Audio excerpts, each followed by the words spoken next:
Hello everyone, कैसे हैं आप लोग? बढ़िया। तो आज इस वीडियो के अंदर हम क्लास 12th फिजिक्स का चैप्टर नंबर 5 पढ़ने वाले हैं, जिसका नाम है मैग्नेटिज्म एंड मैटर। इस चैप्टर के अंदर हम मैग्नेट की वजह से जो भी मैग्नेटिज्म आने वाला है, उसके आसपास मैग्नेटिक फील्ड आने वाला है, उसके बारे में पढ़ने वाले हैं। ठीक है, और मैग्नेटिक मटेरियल्स के बारे में हम इसके अंदर पढ़ने वाले हैं। ठीक है, तो देखो इस चैप्टर के अंदर मेनली दो पार्ट है। स्टार्टिंग के पार्ट के अंदर हम कुछ डेरिवेशंस करने वाले हैं, डेरिवेशन पढ़ने वाले हैं, कुछ न्यूमेरिकल्स आएंगे उसके अंदर। और जो सेकंड पार्ट है मैग्नेटिक मटेरियल्स, वो पूरा आपका थ्योरेटिकल पार्ट होने वाला है। उसके अंदर हम मैग्नेटिक मटेरियल्स के बारे में पढ़ेंगे। मैग्नेटिक मटेरियल्स कौन से? डायामैग्नेटिक हो गया, पैरामैग्नेटिक हो गया, फेरोमैग्नेटिक हो गया। तो ये थ्योरेटिकल पार्ट रहने वाला है। और जो इसका स्टार्टिंग का पार्ट है, जिसमें डेरिवेशन आएंगे, न्यूमेरिकल्स आएंगे, वो एज इट इज आपका सिमिलर होगा किससे? चैप्टर 1 से। चैप्टर 1 के अंदर आपने जो जो डेरिवेशन किए थे, वो सारे के सारे उसी से सिमिलर मिलते जुलते डेरिवेशन यहाँ पे होने वाले हैं इस चैप्टर के अंदर। ठीक है, वहां पे हमने डाइपोल के लिए बात की थी, यहाँ पे हम मैग्नेटिक डाइपोल की बात करेंगे। ठीक है, वहां इलेक्ट्रिक डाइपोल था, यहाँ मैग्नेटिक डाइपोल था। ठीक है, वहां इलेक्ट्रिक डाइपोल के एक्सियल पे हमने एक्सिस के ऊपर मैग्नेटिक इलेक्ट्रिक फील्ड निकाला था, इक्वेटोरियल पॉइंट पे इलेक्ट्रिक फील्ड निकाला था। यहाँ पे भी हम क्या करेंगे? बार मैग्नेट को ही मैग्नेटिक डाइपोल बोलते हैं, उसके भी एक्सिस के ऊपर मैग्नेटिक फील्ड निकालेंगे, इक्वेटोरियल पॉइंट पे मैग्नेटिक फील्ड निकालेंगे, टॉर्क निकालेंगे। गॉस लॉ की भी यहाँ पे मैग्नेटिज्म में हम बात करने वाले हैं। तो अगर आपको चैप्टर 1 अच्छे से आता है, तो ये चैप्टर आपका स्टार्टिंग का पोर्शन बहुत इजीली हो जाएगा 70-80%, और रिमेनिंग 20-30% के अंदर क्या होने वाला है? थ्योरेटिकल पोर्शन आने वाला है। तो देखो चैप्टर स्टार्ट करते हैं, मैग्नेटिज्म एंड मैटर। और इस चैप्टर के अंदर फर्स्ट टॉपिक हमारे पास रहेगा। तो देखो फर्स्ट टॉपिक हमारे पास है मैग्नेट। मैग्नेट क्या होता है? मैग्नेट एक मटेरियल होता है या फिर ऑब्जेक्ट होता है जो अपने आसपास क्या करता है? मैग्नेटिक फील्ड प्रोड्यूस करता है। और जब उसके आसपास कोई दूसरा मैग्नेटिक मटेरियल लेके आएंगे, तो वो उसके ऊपर या तो अट्रैक्शन फोर्स लगाएगा या फिर क्या लगाएगा? रिपल्सन फोर्स लगाने वाला है। ठीक है, तो मैग्नेट क्या एक मटेरियल है, ऑब्जेक्ट है जो अपने आसपास मैग्नेटिक फील्ड प्रोड्यूस करेगा। उस मैग्नेटिक फील्ड के अंदर जब कोई मैग्नेटिक मटेरियल आएगा, जैसे आयरन, निकल कुछ आएगा, तो उनके ऊपर क्या लगेगा? अट्रैक्शन या रिपल्सन फोर्स लगने वाला है। ठीक है, और वो अट्रैक्शन और रिपल्सन फोर्स डिपेंड करेगा कि किस टाइप का मटेरियल हम इसके पास, मैग्नेट के पास लेके आ रहे हैं, उसके फील्ड के अंदर लेके आ रहे हैं। ठीक है, तो यहां पे देखो मैग्नेट की डेफिनेशन क्या होगी? A magnet is a material or object that produces an invisible magnetic field around itself. कि मैग्नेट क्या है? एक मटेरियल या ऑब्जेक्ट है जो अपने आसपास क्या करेगा? इनविजिबल मैग्नेटिक फील्ड प्रोड्यूस करेगा। ठीक है, अलाउइंग इट टू अट्रैक्ट और रिपेल सर्टेन अदर मटेरियल्स। और वो उसके आसपास क्या करेगा? अलाउ करेगा किसी दूसरे मटेरियल को अट्रैक्ट या रिपेल करने के लिए। ठीक है, सच एज आयरन, निकल, कोबाल्ट। क्या आपके पास क्या है? एक मैग्नेट है, और इस मैग्नेट के आसपास क्या होगा? ये मान लेते हैं ये मैग्नेट, इसके आसपास क्या होगा? मैग्नेटिक फील्ड प्रोड्यूस होगा। अब इसके रीजन के अंदर, मैग्नेटिक फील्ड के अंदर, अगर आप कोई दूसरा मैग्नेटिक मटेरियल लेके आओगे, तो इस मटेरियल के ऊपर क्या लगने वाला है? या तो अट्रैक्शन या रिपल्सन फोर्स लगने वाला है। ठीक है, सेकंड हम बात करते हैं बार मैग्नेट की। बार मैग्नेट क्या होता है? कि आपके पास कोई भी रेक्टेंगुलर या सिलेंड्रिकल शेप की कोई मैग्नेट है, तो उसको हम क्या बोलते हैं? बार मैग्नेट बोलते हैं। ठीक है, और इसके अंदर कितने पोल्स होते हैं? 2 पोल होते हैं, एक नॉर्थ पोल होता है और दूसरा क्या होगा? साउथ पोल होगा। इसका डायग्राम कैसे होगा? देखो ये आपके पास मान लेते हैं एक रेक्टेंगुलर शेप की क्या है? मैग्नेट है। इस रेक्टेंगुलर शेप की मैग्नेट में एक पोल होगा नॉर्थ पोल और दूसरा पोल होगा क्या? South pole. ठीक है, और इसके अंदर जो नॉर्थ पोल की पोल स्ट्रेंथ होती है, वो होती है आपके पास, नॉर्थ की होती है प्लस स्मॉल एम और साउथ की होती है minus small m. Plus small M और माइनस स्मॉल एम क्या होने वाली है? पोल स्ट्रेंथ होने वाली है नॉर्थ और साउथ पोल की। यानी यहां पे हम लिख सकते हैं वेयर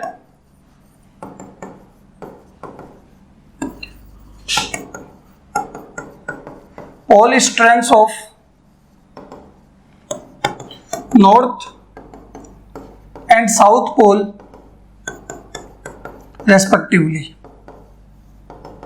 यानी अगर आपको प्लस एम कहीं पे भी पोल स्ट्रेंथ दिखे, इसका मतलब वो कौन सा पोल है? मैग्नेट का नॉर्थ पोल है। और माइनस एम कहीं पे भी दिखे, मतलब वो कौन सा है? साउथ पोल है। ठीक है, ये आपके पास क्या है? बार मैग्नेट है। और इस बार मैग्नेट के अंदर क्या होता है? इसके अंदर परमानेंट मैग्नेटिक प्रॉपर्टीज होती है। क्या होती है? परमानेंट मैग्नेटिक प्रॉपर्टीज होने वाली है। आया समझ में? और कौन से मटेरियल के बने हुए होते हैं? ये फेरोमैग्नेटिक मटेरियल के बने हुए होते हैं। आयरन हो गया, निकल हो गया, इन सब की बार मैग्नेट बनाई जाती है। क्लियर है? तो देखो बार मैग्नेट क्या है? A bar magnet is a permanent magnet, typically rectangular or cylindrical in shape, made from a ferromagnetic material like iron or steel. कि यह क्या होती है, इसके अंदर परमानेंट मैग्नेट होती है, परमानेंट मैग्नेटिक प्रॉपर्टीज होती है जिनको आप रिमूव नहीं कर सकते, ठीक है। रेक्टेंगुलर या सिलेंड्रिकल शेप के अंदर होती है और किससे बनाई जाती है, made from a ferromagnetic material. Ferromagnetic कौन होते हैं, आगे पढ़ने वाले हैं, एंड के अंदर हम आयरन हो गया, स्टील हो गया, इनका बार मैग्नेट बनाया जाता है। इस बार मैग्नेट के अंदर देखो दो पोल होते हैं, एक नॉर्थ पोल होता है और दूसरा क्या होता है, साउथ पोल होता है, और दोनों की पोल स्ट्रेंथ कितनी होगी, प्लस है और माइनस है। क्लियर। नेक्स्ट हम बात करते हैं बार मैग्नेट की प्रॉपर्टीज की। तो देखो properties of bar magnet, bar magnet की प्रॉपर्टीज क्या होने वाली है। तो फर्स्ट प्रॉपर्टी हमारे पास है कि अगर आप किसी भी बार मैग्नेट को अर्थ की सरफेस पे क्या करोगे, यहाँ पे फ्रीली सस्पेंड कर दोगे, ठीक है, तो उसका जो नॉर्थ पोल है वो नॉर्थ की तरफ जाएगा और साउथ पोल किधर की तरफ जाता है, साउथ की तरफ जाता है। कि अगर आपने कंपास लिया और कंपास को क्या करो, फ्रीली सस्पेंड कर दो, तो आपने देखा होगा कि नॉर्थ नॉर्थ की डायरेक्शन में जाएगा और साउथ साउथ की डायरेक्शन में जाएगा, ठीक है। तो आपको तो पता है कि सेम पोल्स क्या करते हैं मैग्नेट के, रिपेल करते हैं। नॉर्थ नॉर्थ को रिपेल करेगा, साउथ साउथ को रिपेल करेगा, तो फिर नॉर्थ नॉर्थ में कैसे जा रहा है, साउथ साउथ में कैसे जा रहा है। तो एक्चुअल में जिसको हमने नॉर्थ बोला है वो क्या होता है, ज्योग्राफिकल साउथ होता है, और जिसको हमने साउथ बोला है वो ज्योग्राफिकल क्या होता है, नॉर्थ होता है। कि अगर मैंने यहाँ पे किया क्या, ये अर्थ है और इस अर्थ की सरफेस पे मैंने बार मैग्नेट को ये नॉर्थ और ये साउथ फ्रीली सस्पेंड कर दिया, मान लो, ठीक है, या कंपास को फ्रीली सस्पेंड कर दिया, तो जो नॉर्थ होगा वो किधर जाके स्टेबल होगा, नॉर्थ की तरफ, और साउथ किधर होगा, साउथ की तरफ। तो जिसको हम नॉर्थ बोल रहे हैं वो क्या होता है, ज्योग्राफिकल साउथ होता है, और जिसको हम साउथ बोल रहे हैं वो एक्चुअल में क्या होता है, ज्योग्राफिकल नॉर्थ होता है। क्लियर है। तो वो किधर की तरफ जाके स्टेबल होते हैं, अपने ज्योग्राफिकल एक्सिस के अराउंड। क्लियर है यहाँ तक। तो देखो फर्स्ट हमारे पास प्रॉपर्टी क्या है, if A bar magnet is suspended freely using A thread always comes to rest in the geographically north south direction।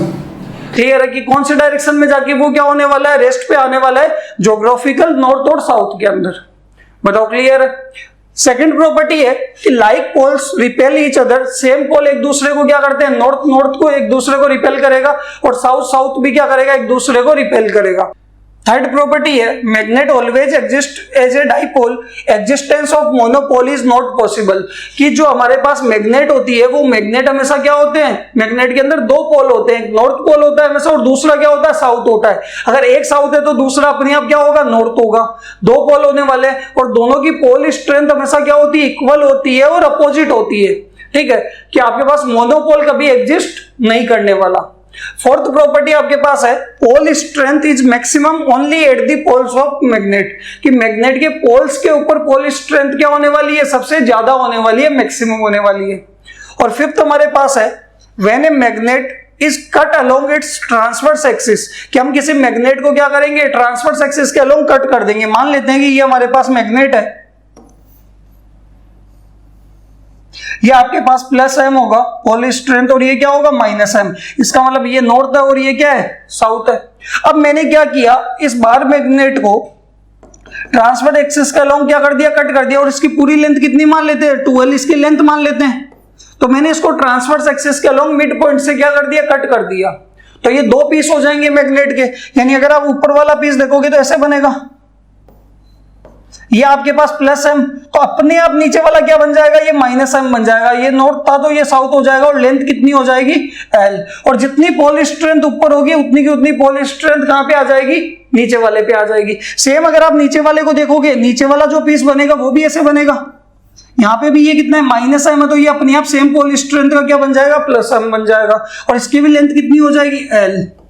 तो पोल स्ट्रेंथ पे कोई फर्क नहीं पड़ता। अगर आप देखोगे कि बार मैग्नेट को उसके ट्रांसवर्स एक्सिस के अलोंग कट करोगे तो वो मैग्नेट के कितने पीसेस हो जाएंगे, दो पीसेस हो जाएंगे।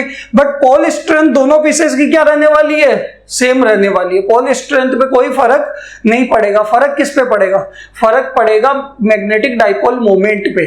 कैसे, आपने देखा होगा कि मैग्नेटिक डाइपोल मोमेंट, इलेक्ट्रिक की बात करता हूं, इलेक्ट्रिक डाइपोल मोमेंट क्या होता है, चैप्टर 1 में एक प्लस क्यू है और एक क्या है, माइनस क्यू है, और दोनों के बीच की डिस्टेंस कितनी है, 2l है, ठीक है। तो इलेक्ट्रिक डाइपोल मोमेंट क्या होता था, q इंटू 2l, इधर चार्ज एंड डाइपोल लेंथ का प्रोडक्ट होता था। सेम अगर आप मैग्नेटिक में देखोगे तो मैग्नेटिक में क्या होगा, चार्ज की जगह क्या आएगा, पोल स्ट्रेंथ आएगा, इक्वल और अपोजिट पोल स्ट्रेंथ है, ठीक है। और दोनों के बीच की लेंथ क्या है, 12 है, तो बार मैग्नेट ही आपका क्या है, मैग्नेटिक डाइपोल है।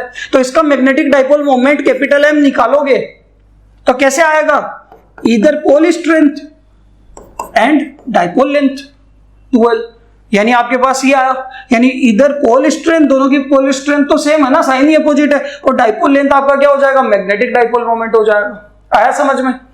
ये तो कब, जब आपने कट नहीं की। कट करने के बाद देखो लेंथ क्या हो गई, आधी। अगर मैं इसका मैग्नेटिक डाइपोल मोमेंट निकालूंगा तो इधर पोल स्ट्रेंथ तो सेम है, बट लेंथ कितनी हो जाएगी, L। तो जब आपके पास मैग्नेट आपने कट नहीं की थी तब उसका मैग्नेटिक मोमेंट ज्यादा था, और जैसे ही आपने कट कर दी ट्रांसवर्स एक्सिस के अलोंग तो मैग्नेटिक मोमेंट क्या हो गया, हाफ हो गया। आया समझ में। तो देखो हमारे पास फिफ्थ प्रॉपर्टी है कि when a magnet is cut along its transverse axis it breaks into two smaller magnets and each new piece retains its own north and south poles. और जो हर एक पीस होगा, दो मैग्नेट बनेगी छोटी छोटी, इन दोनों के हर एक मैग्नेट के अंदर क्या होगा, वो अपनी पोल स्ट्रेंथ वापस क्या कर लेंगे, रीगेन कर लेंगे, अटेन कर लेंगे। आया समझ में। यानी ये देखो new piece retains its own north and south poles, इसका मतलब है कि जो न्यू पीसेस बनेंगे वो अपने क्या करेंगे, नॉर्थ और साउथ अपने आप रिटेन कर लेंगे। The pole strength of each new magnet remains the same as the original magnet, यानी यहाँ पे जितनी पोल स्ट्रेंथ थी उतनी की उतनी पोल स्ट्रेंथ इनके पास आने वाली है, but magnetic moment of each piece is halved because of effective length of magnet is halved. यानी अगर आप देखोगे लेंथ आधी हो जाएगी तो मैग्नेटिक डाइपोल मोमेंट भी क्या हो जाएगा, मैग्नेटिक मोमेंट भी आधा हो जाएगा। ये आपके पास बार मैग्नेट की प्रॉपर्टीज।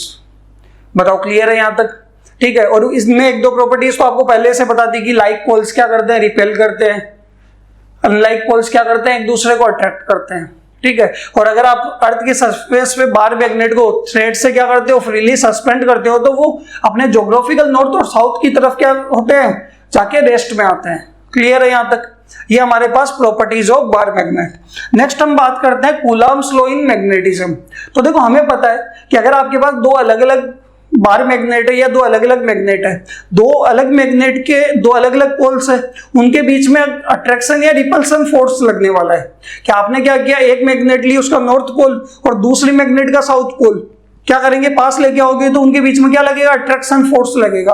भाई वही आप क्या करोगे, एक मैग्नेट का नॉर्थ और दूसरे का भी नॉर्थ पास में लेके आओगे तो उनके बीच में क्या लगेगा, रिपल्सन फोर्स लगेगा, ठीक है। यानी आप नेचर ऑफ फोर्स तो बता सकते हो कि मैग्नेट के बीच में अट्रैक्शन लग रहा है या रिपल्सन लग रहा है, बट उस फोर्स की वैल्यू, मैग्नीट्यूड किसने बताई, कूलम्ब्स ने।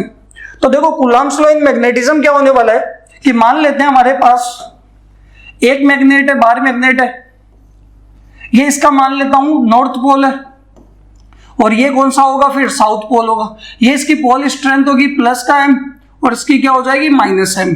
ये आपके पास एक मैग्नेट है, यहां पे इससे r डिस्टेंस दूर यहां पे मैंने क्या किया, एक और मैग्नेट बना ली, और इसका क्या किया, इसका मैंने मान लिया ये साउथ है और ये क्या होगा, नॉर्थ होगा। क्लियर। और इसकी पोल स्ट्रेंथ मान लेते हैं प्लस का m नॉट, और इसकी क्या होगी, तो माइनस का m, सॉरी साउथ की क्या होगी, इसकी पोल स्ट्रेंथ हम मान लेते हैं माइनस का m नॉट, तो इसकी क्या होगी, प्लस का m नॉट, और दोनों के बीच का सेपरेशन कितना है, स्मॉल r। क्लियर है। तो अगर आप देखोगे कि ये नॉर्थ और ये साउथ, इनके बीच में क्या लगने वाला है, अट्रैक्शन फोर्स लगने वाला है, और वो फोर्स का मैग्नीट्यूड क्या होगा, तो कूलम्ब्स ने बताया कि दोनों के बीच में जो भी अट्रैक्शन या रिपल्सन फोर्स लगेगा दो पोल्स के बीच में, वो डायरेक्टली प्रोपोर्शनल होगा फोर्स किसके, दोनों की पोल स्ट्रेंथ के मैग्नीट्यूड के। कि साइन से हमें कोई मतलब नहीं है, मैग्नीट्यूड निकालने के लिए साइन से तो आप क्या बताओगे, डायरेक्शन बताओगे, अट्रैक्शन है या फिर रिपल्सन है, क्योंकि माइनस होगा मतलब साउथ है और पॉजिटिव होगी पोल स्ट्रेंथ मतलब क्या है, नॉर्थ है। क्लियर है। तो हमें तो मैग्नीट्यूड की बात करनी है, तो जो भी मैग्नेटिक फोर्स लगेगा, दोनों मैग्नेट के बीच में फोर्स लगेगा, अट्रैक्शन या रिपल्सन, वो डायरेक्टली प्रोपोर्शनल होगा दोनों पोल स्ट्रेंथ के प्रोडक्ट के, ठीक है, मैग्नीट्यूड के प्रोडक्ट के, और इनवर्सली प्रोपोर्शनल होगा किसके, डिस्टेंस के स्क्वायर के। और चैप्टर 1 के अंदर भी हमने ऐसे ही बात करी थी, बट वहां पे चार्ज की बात हो रही थी, दो चार्ज के बीच में फोर्स लग रहा था, और चार्ज की जगह यहाँ पे क्या आ जाएगा, पोल स्ट्रेंथ आने वाली है, बस इतना सा फर्क है। ठीक है। तो आपके पास एक आ गई इक्वेशन नंबर 1, ये आ गई इक्वेशन नंबर 2, दोनों इक्वेशन को क्या कर देंगे, कंबाइन कर देंगे, कंबाइन बोथ इक्वेशंस। जैसे ही दोनों इक्वेशंस को हम कंबाइन करेंगे तो हमारे पास आ जाएगा F is directly proportional to m naught upon r square. अगर आप मोड नहीं भी लगाते हो फिर भी आपको विदाउट साइन लेनी है दोनों पोल स्ट्रेंथ। मोड लगाने की जरूरत नहीं है, बट आपके दिमाग में रहना चाहिए कि दोनों क्या होने चाहिए, पॉजिटिव होने चाहिए। ये आपके पास F is directly proportional to m naught upon r square, या फिर आप m1 m2 upon r square भी ले सकते हो। यहां से जैसे ही प्रोपोर्शनल का साइन हटाओगे आपके पास क्या आ जाएगा, एक कांस्टेंट आ जाएगा, और ये क्या आएगा, F equal to k m naught upon में r स्क्वायर, और k की वैल्यू यहाँ पे क्या होने वाली है, k की वैल्यू होने वाली है म्यू नॉट अपॉन 4 पाई। सेम आपके पास चैप्टर 4 के अंदर आता है कि मैग्नेटिक फील्ड के अंदर क्या आता है, मैग्नेटिज्म के अंदर म्यू नॉट आता है। म्यू नॉट का मतलब होता है परमिएबिलिटी ऑफ फ्री स्पेस। तो यहाँ पे आपके पास देखो म्यू नॉट क्या होने वाला है, म्यू नॉट होगा परमिएबिलिटी ऑफ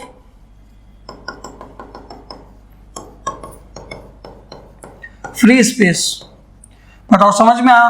और k क्या है, यहाँ पे आपके पास कांस्टेंट ऑफ प्रोपोर्शनलिटी है, तो k की वैल्यू पुट करेंगे तो हमारे पास आ जाएगा म्यू नॉट अपॉन 4 पाई m naught upon r square. ये दो पोल्स के बीच में क्या लगने वाला है, फोर्स लगने वाला है, फोर्स का मैग्नीट्यूड आने वाला है। क्लियर है। और म्यू नॉट अपॉन 4 पाई की वैल्यू आपने चैप्टर 4 के अंदर पढ़ रखी है, कितनी आने वाली है, 10 टू दी पावर -7। ये कूलम्ब्स लॉ इन मैग्नेटिज्म। और देखो अगर आप इसका स्टेटमेंट देखोगे तो स्टेटमेंट भी ये दोनों इक्वेशन ही है। स्टेटमेंट क्या होने वाला आपको रटना नहीं है, बस दोनों इक्वेशन पता होगी तो आप स्टेटमेंट बना लोगे।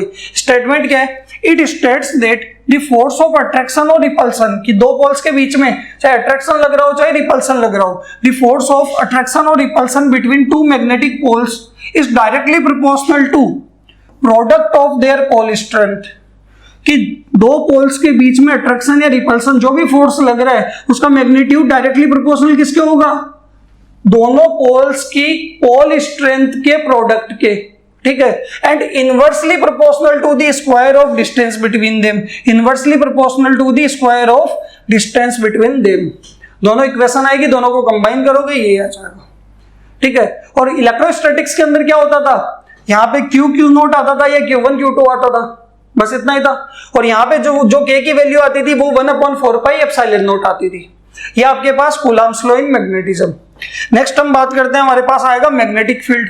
तो देखो मैग्नेटिक फील्ड क्या होता है कि किसी भी मैग्नेट के आसपास का स्पेस, आसपास का एरिया, जहां तक वो क्या कर सकता है, किसी दूसरे मैग्नेटिक मटेरियल को अट्रैक्ट या फिर रिपेल कर सकता है, उस स्पेस को क्या बोलेंगे, मैग्नेटिक फील्ड बोलेंगे। ठीक है। चैप्टर 4 के अंदर मैग्नेटिक फील्ड की डेफिनेशन मैंने वहां पे करंट कैरिंग वायर की बताई थी, कि किसी करंट कैरिंग वायर कंडक्टर के आसपास का स्पेस, क्योंकि वहां पे हमें मूविंग चार्जेस एंड मैग्नेटिज्म की बात करनी थी, मतलब करंट की वजह से मैग्नेटिज्म की बात करनी थी। यहाँ पे हमें मैग्नेट की वजह से मैग्नेटिज्म की बात करनी है, तो क्या बोलेंगे, किसी भी मैग्नेट के आसपास का स्पेस जहां तक वो क्या कर सकता है, किसी दूसरे मैग्नेटिक मटेरियल को किसी दूसरे मैग्नेटिक पोल के ऊपर अट्रैक्शन या रिपल्सन फोर्स लगा सकता है, उस स्पेस को क्या बोलेंगे, मैग्नेटिक फील्ड बोलेंगे।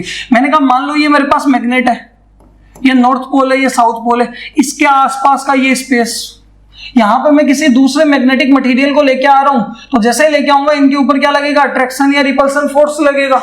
मतलब इस जगह तक क्या है, आपका मैग्नेटिक फील्ड है, इस मैग्नेट का मैग्नेटिक फील्ड है।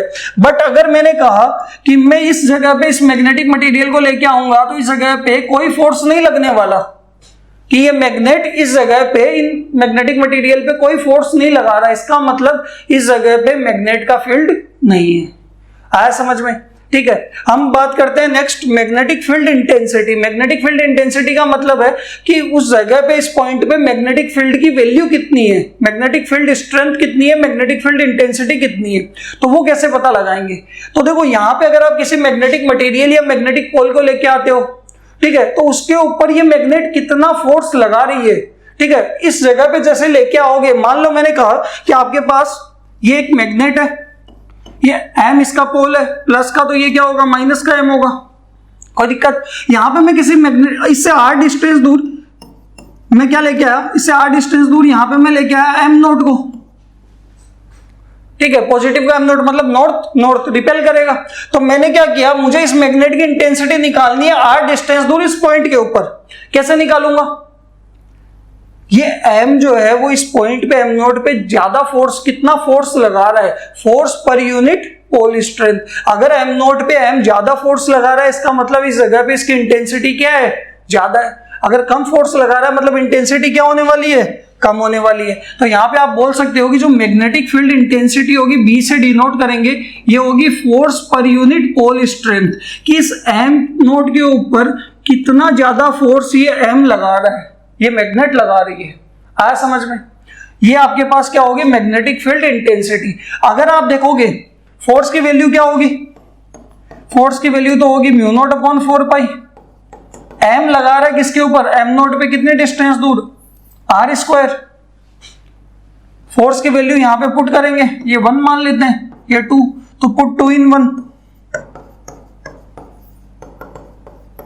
तो 2 in 1, तो B की वैल्यू आ जाएगी म्यू नॉट अपॉन 4 पाई M नॉट अपॉन में R स्क्वायर, और अपॉन में क्या आ जाएगा M नॉट से M नॉट क्या हो जाएगा, कैंसिल हो जाएगा। और जैसे ही कैंसिल होगा तो B की वैल्यू आपके पास कितनी आ जाएगी, म्यू नॉट अपॉन 4 पाई M अपॉन R स्क्वायर, यानी KM बाई R स्क्वायर। इसका मतलब है कि इस M नोट का कोई काम नहीं था।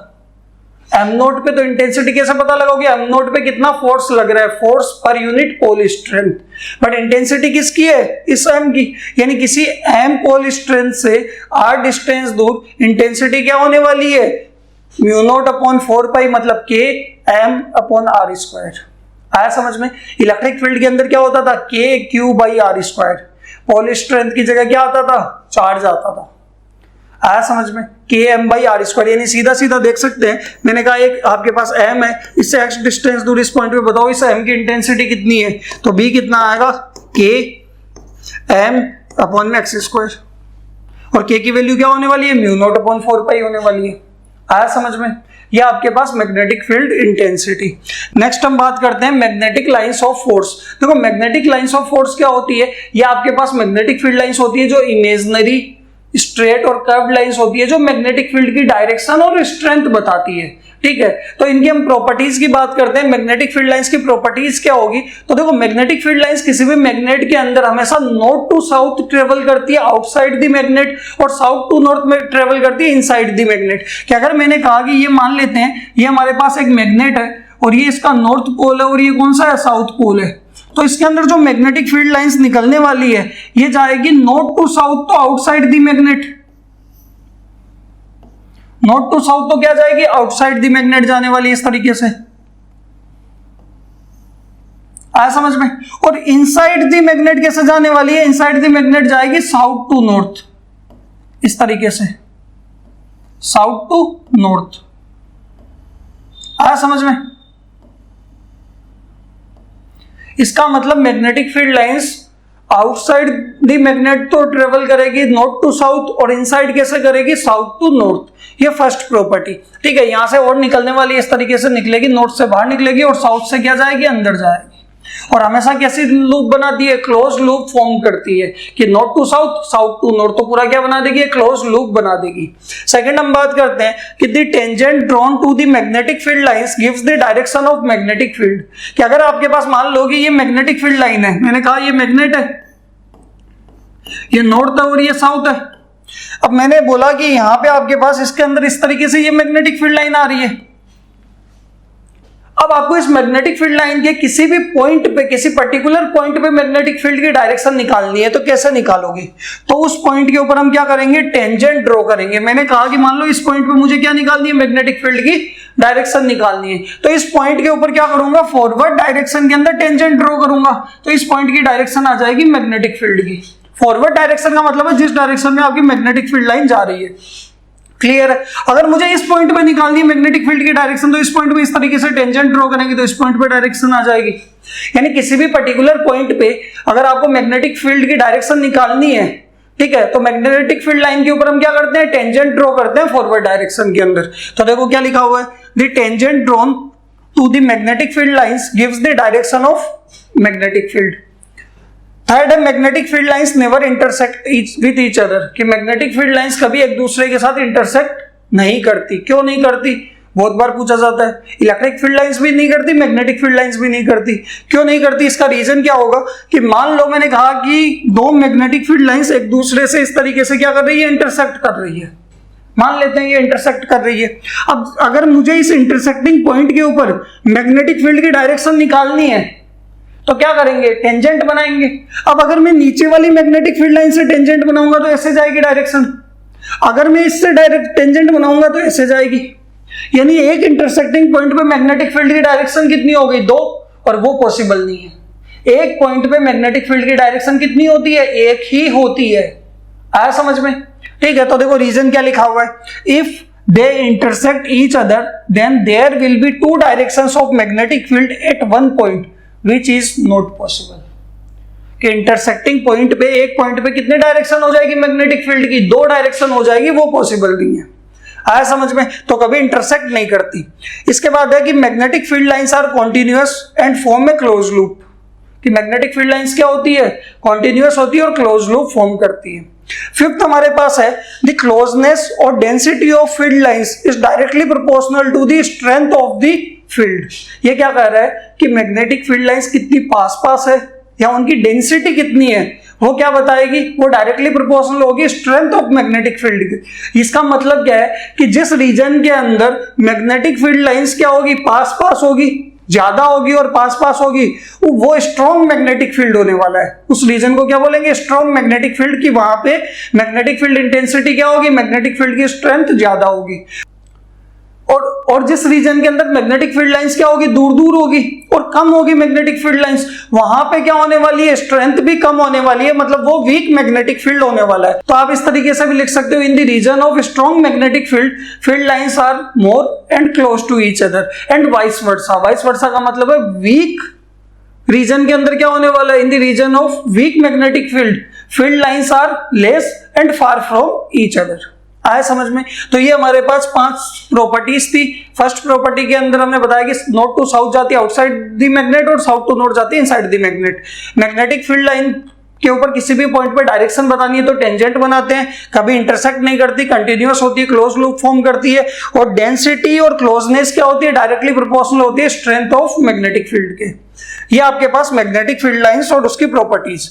नेक्स्ट हमारे पास आता है मैग्नेटिक डाइपोल। तो जो बार मैग्नेट हमारे पास थी वो बार मैग्नेट ही क्या होता है? मैग्नेटिक डाइपोल होता है। कि इक्वल और अपोजिट पोल किसी एक सर्टेन डिस्टेंस पे सेपरेटेड होंगे तो ये अरेंजमेंट क्या बनेगा? मैग्नेटिक डाइपोल बनेगा।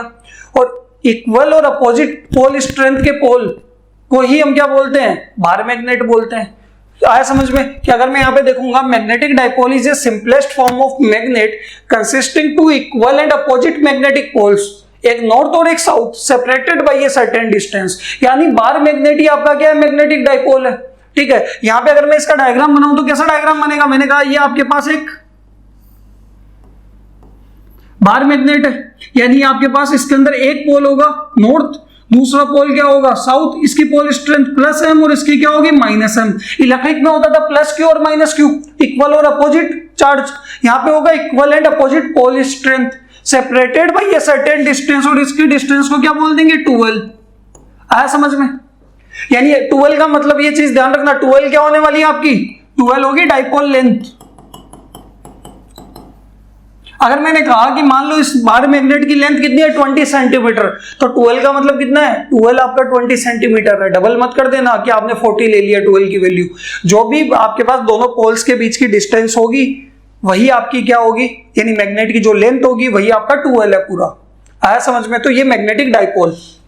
फिर हमारे पास आता है मैग्नेटिक डाइपोल मोमेंट। तो देखो मैग्नेटिक डाइपोल मोमेंट क्या होगा? ये प्रोडक्ट होता है इधर पोल स्ट्रेंथ, क्योंकि दोनों की पोल स्ट्रेंथ तो सेम है बट साइन ही अपोजिट है, तो दोनों में से किसी भी एक पोल स्ट्रेंथ का मैग्नीट्यूड और डाइपोल लेंथ का प्रोडक्ट मैग्नेटिक डाइपोल मोमेंट होता है।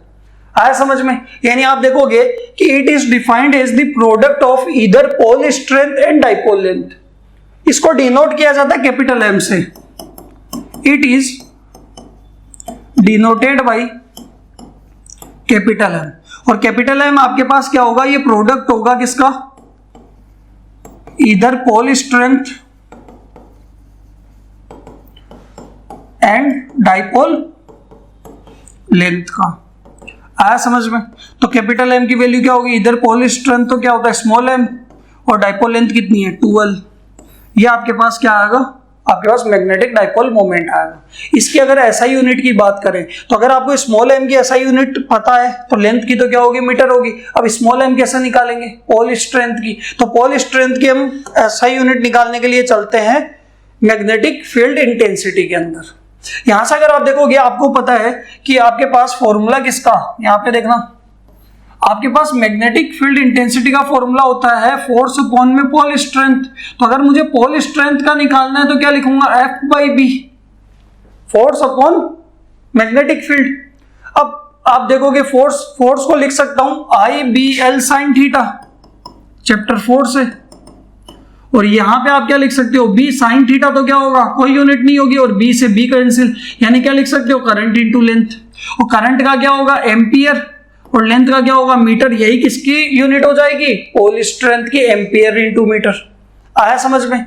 यानी आपके पास पोल स्ट्रेंथ की यूनिट क्या आने वाली है, एम्पियर इंटू मीटर। तो यहां से अगर आप देखोगे पोल स्ट्रेंथ की तो एम्पियर इंटू मीटर और 12 की मीटर, तो क्या हो जाएगा, एम्पियर इंटू मीटर स्क्वायर। तो यहां पे बात करते हैं, ऐसा यूनिट होगी कैपिटल एम की, वो होगी एम्पियर इंटू मीटर। तो ये तो स्मॉल एम की और इंटू मीटर, तो यहां पे कैपिटल एम की आ जाएगी एम्पियर इंटू मीटर का स्क्वायर। ये आपके पास मैग्नेटिक डाइपोल मोमेंट की। मैग्नेटिक डाइपोल मोमेंट कैसी क्वांटिटी होने वाली है, तो ये होती है वेक्टर क्वांटिटी। कैसी क्वांटिटी है, यहां पे लिखते हैं it is a vector quantity. अब भाई वेक्टर क्वांटिटी है तो क्या होगी, डायरेक्शन भी होगी। और डायरेक्शन अगर आप देखोगे इलेक्ट्रिक डाइपोल मोमेंट की क्या होती है, -q से +q, तो इसकी भी क्या होगी, -m से +m की तरफ। यानी आप बोल सकते हो कि मैग्नेटिक डाइपोल मोमेंट की डायरेक्शन -m से +m की तरफ होगी, या फिर साउथ टू नॉर्थ होने वाली है। आया समझ में? फिक्स है, साउथ टू नॉर्थ क्या जाएगा, मैग्नेटिक डाइपोल मोमेंट जाने वाला है। और यहां पे मैं नोट में लिख देता हूं, आप भी लिख लीजिए note, direction of magnetic dipole moment is always from south to north pole। आया समझ में? और मैग्नेटिक डाइपोल मोमेंट को हम मैग्नेटिक मोमेंट भी बोलते हैं। ये आपके पास मैग्नेटिक डाइपोल और डाइपोल मोमेंट। नेक्स्ट हम बात करते हैं, मैग्नेटिक फील्ड हमें निकालना है डाइपोल के एक्सियल पॉइंट पे, यानी एक्सियल लाइन के ऊपर हम एक पॉइंट लेंगे, एक्सिस के ऊपर एक पॉइंट लेंगे और उस पॉइंट के ऊपर क्या निकालेंगे, नेट मैग्नेटिक फील्ड इंटेंसिटी निकालने वाले हैं। ठीक है, और इसके लिए आपको एक ही चीज पता होनी चाहिए, क्या, m पोल स्ट्रेंथ से r डिस्टेंस दूर मैग्नेटिक फील्ड इंटेंसिटी कितनी होती है, Km/r², और k की वैल्यू क्या होगी, μ0/4π। क्लियर है? तो देखो इसके अंदर हम क्या करते हैं, magnetic field intensity due to a dipole on axial line, या फिर आप बोल सकते हो due to a bar magnet on axial line. तो सबसे पहले तो देखो डायग्राम बनाते हैं। मैंने कहा कि ये मेरे पास एक मैग्नेटिक डाइपोल है, ठीक है, और इस मैग्नेटिक डाइपोल को नाम दे देते हैं A और इस पॉइंट को नाम दे देते हैं B। और इसकी पोल स्ट्रेंथ ये मान लेते हैं, हमारे पास कौन सा पोल है, ये मान लेते हैं नॉर्थ पोल है, और ये हमारे पास साउथ पोल है। यानी ये पोल स्ट्रेंथ कितनी होगी, नॉर्थ वाले की पोल स्ट्रेंथ हो जाएगी +m और ये -m, और ये पूरी की पूरी लेंथ हमारे पास कितनी है, 12 है। ये हमारे पास एक मैग्नेटिक डाइपोल है, इसके एक्सिस के ऊपर हम क्या करेंगे, एक पॉइंट कंसीडर कर लेंगे और उस पॉइंट के ऊपर डाइपोल की वजह से नेट मैग्नेटिक फील्ड इंटेंसिटी निकालेंगे। डाइपोल की वजह से का क्या मतलब है, डाइपोल के दोनों पोल्स उसके ऊपर क्या लगा रहे होंगे, मैग्नेटिक फील्ड इंटेंसिटी लगा रहे होंगे, तो दोनों की वजह से मैग्नेटिक फील्ड निकालेंगे और उस पॉइंट पे नेट निकालने के लिए क्या कर लेंगे, वेक्टर सम कर लेंगे। सेम हमने चैप्टर 1 में पढ़ा था, बस डिफरेंस इतना था, यहाँ +q था, यहाँ पे क्या था, -q था, इलेक्ट्रिक डाइपोल था, बाकी सेम था सारी चीज। और k की वैल्यू तो चेंज होती थी 1/4πε0, यहाँ पे μ0/4π है। तो यहां से अगर आप देखोगे, मैंने कहा कि ये डाइपोल का क्या होगा, सेंटर होगा, और ये इसकी सेंटर लाइन होगी, एक्सिस। ये देखो ये एक्सिस लाइन है, इस एक्सिस लाइन के ऊपर मैंने क्या किया, एक्सियल लाइन है, इसके ऊपर मैंने एक पॉइंट P कंसीडर कर लिया, और इस P पॉइंट के सेंटर से डिस्टेंस कितनी मान ली, इस P पॉइंट के सेंटर को O नाम दे देते हैं, सेंटर से डिस्टेंस मान ली कितनी, x। यानी हमने क्या किया, यहां पे आपके पास एक्सिस बनाई, इसकी एक्सिस के ऊपर एक पॉइंट P ले लिया, और इस P पॉइंट की डाइपोल के सेंटर से डिस्टेंस कितनी होगी, x। तो इस P पॉइंट के ऊपर हमें मैग्नेटिक फील्ड इंटेंसिटी निकालनी है। एक +m भी उसके ऊपर लगा रहा होगा, -m भी लगा रहा होगा, ठीक है। और इस पी पॉइंट पे पोल स्ट्रेंथ हमेशा कैसे कंसीडर करना, पॉजिटिव। उससे आप डायरेक्शन बता सकते हो, काम का कोई नहीं है, फॉर्मूले में कहीं यूज नहीं आना है, सिर्फ डायरेक्शन बताने के लिए। तो मैंने मान लिया कि यहाँ पे एम नोट रखा हुआ है पॉजिटिव का, हमेशा पॉजिटिव ही होता है, ठीक है। अगर आपको कुछ नहीं दे रखा है, इसका मतलब आप पॉजिटिव कंसीडर करके सोल्व कर सकते हो।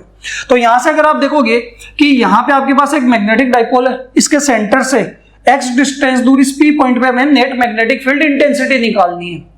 तो इस पी पॉइंट पे एक तो देखो प्लस एम लगा रहा होगा, कितना km/r²। तो प्लस एम से उस पी पॉइंट की डिस्टेंस कितनी होगी। तो एक चीज देखो, ये पूरा 2l है, ये सेंटर है, तो ये कितना होगा l, और ये भी कितना होगा l। और ये देखो ये x है और ये l है, तो ये पूरा कितना हो जाएगा x + l। आया समझ में। यानी प्लस एम से x + l डिस्टेंस दूर इस p पॉइंट के ऊपर मैग्नेटिक फील्ड इंटेंसिटी कितनी होगी, km/x + l का स्क्वायर, km/r²। r कितना x + l।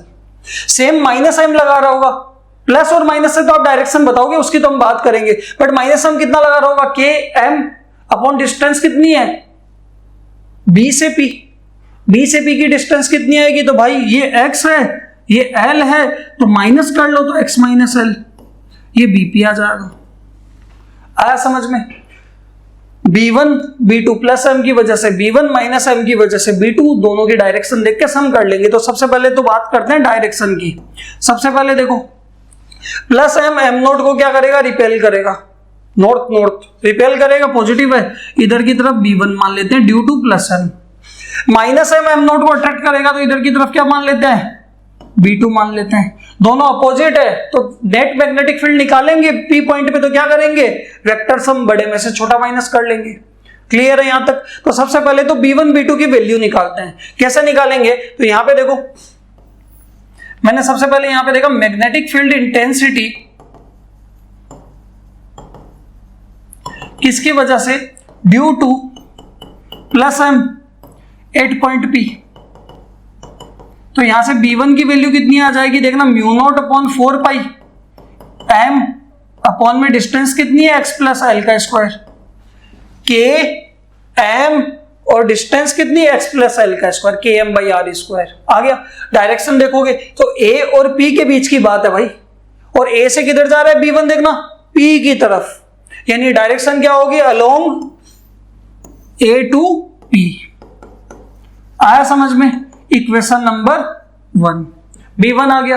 अब क्या निकालेंगे, माइनस m की वजह से भी इस p पॉइंट पे इंटेंसिटी, माइनस से तो आपने डायरेक्शन बता दी, क्या होने वाला है, km/ डिस्टेंस का स्क्वायर, डिस्टेंस कितनी x - l। तो यहां पे क्या लिखेंगे, magnetic field intensity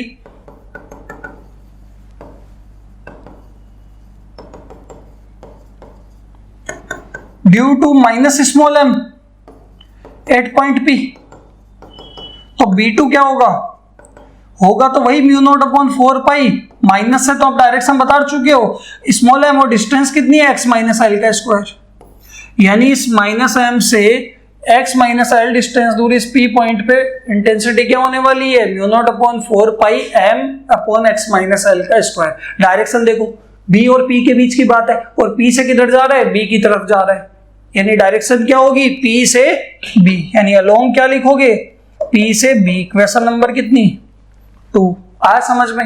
equation 1 equation 2, यानी आपने क्या किया, मैग्नेटिक डाइपोल के अंदर दो ही पोल होते हैं, दोनों पोल की वजह से, दोनों पोल स्ट्रेंथ की वजह से इस p पॉइंट पे दोनों मैग्नेटिक फील्ड निकाल लिए, b1 b2, प्लस m की वजह से b1 माइनस m की वजह से b2।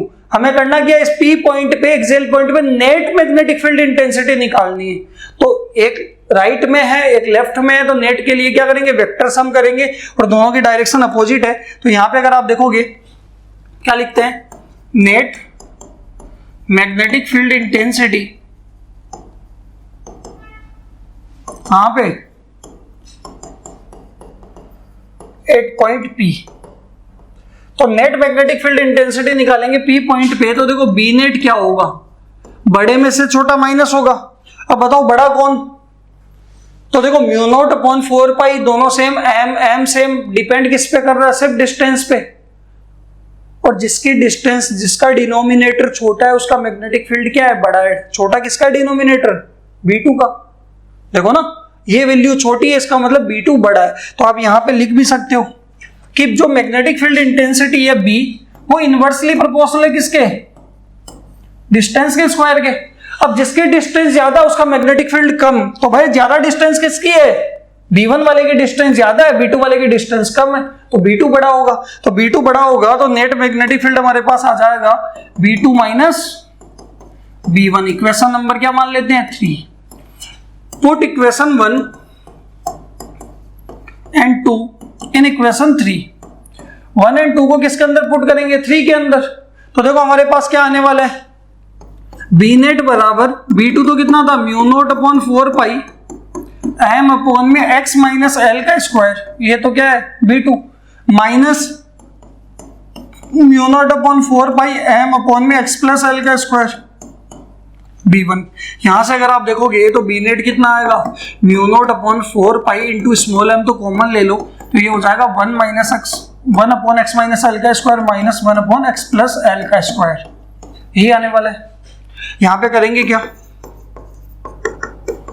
Mu naught upon 4 pi into small M, और यहाँ पे एलसीएम ले लो क्या, दोनों को x माइनस एल का square into x plus L का स्क्वायर। x माइनस एल के स्क्वायर से डिवाइड करेंगे तो बचेगा क्या, x प्लस एल का स्क्वायर माइनस का साइन, और यहाँ पे क्या बचेगा, x प्लस एल के स्क्वायर से डिवाइड करेंगे तो x माइनस एल का होल स्क्वायर, यही बचने वाला है। क्या करेंगे, यहां से अगर आप देखोगे बी नेट की वैल्यू आपके पास आ जाएगी कितनी, mu naught upon 4 pi into small M.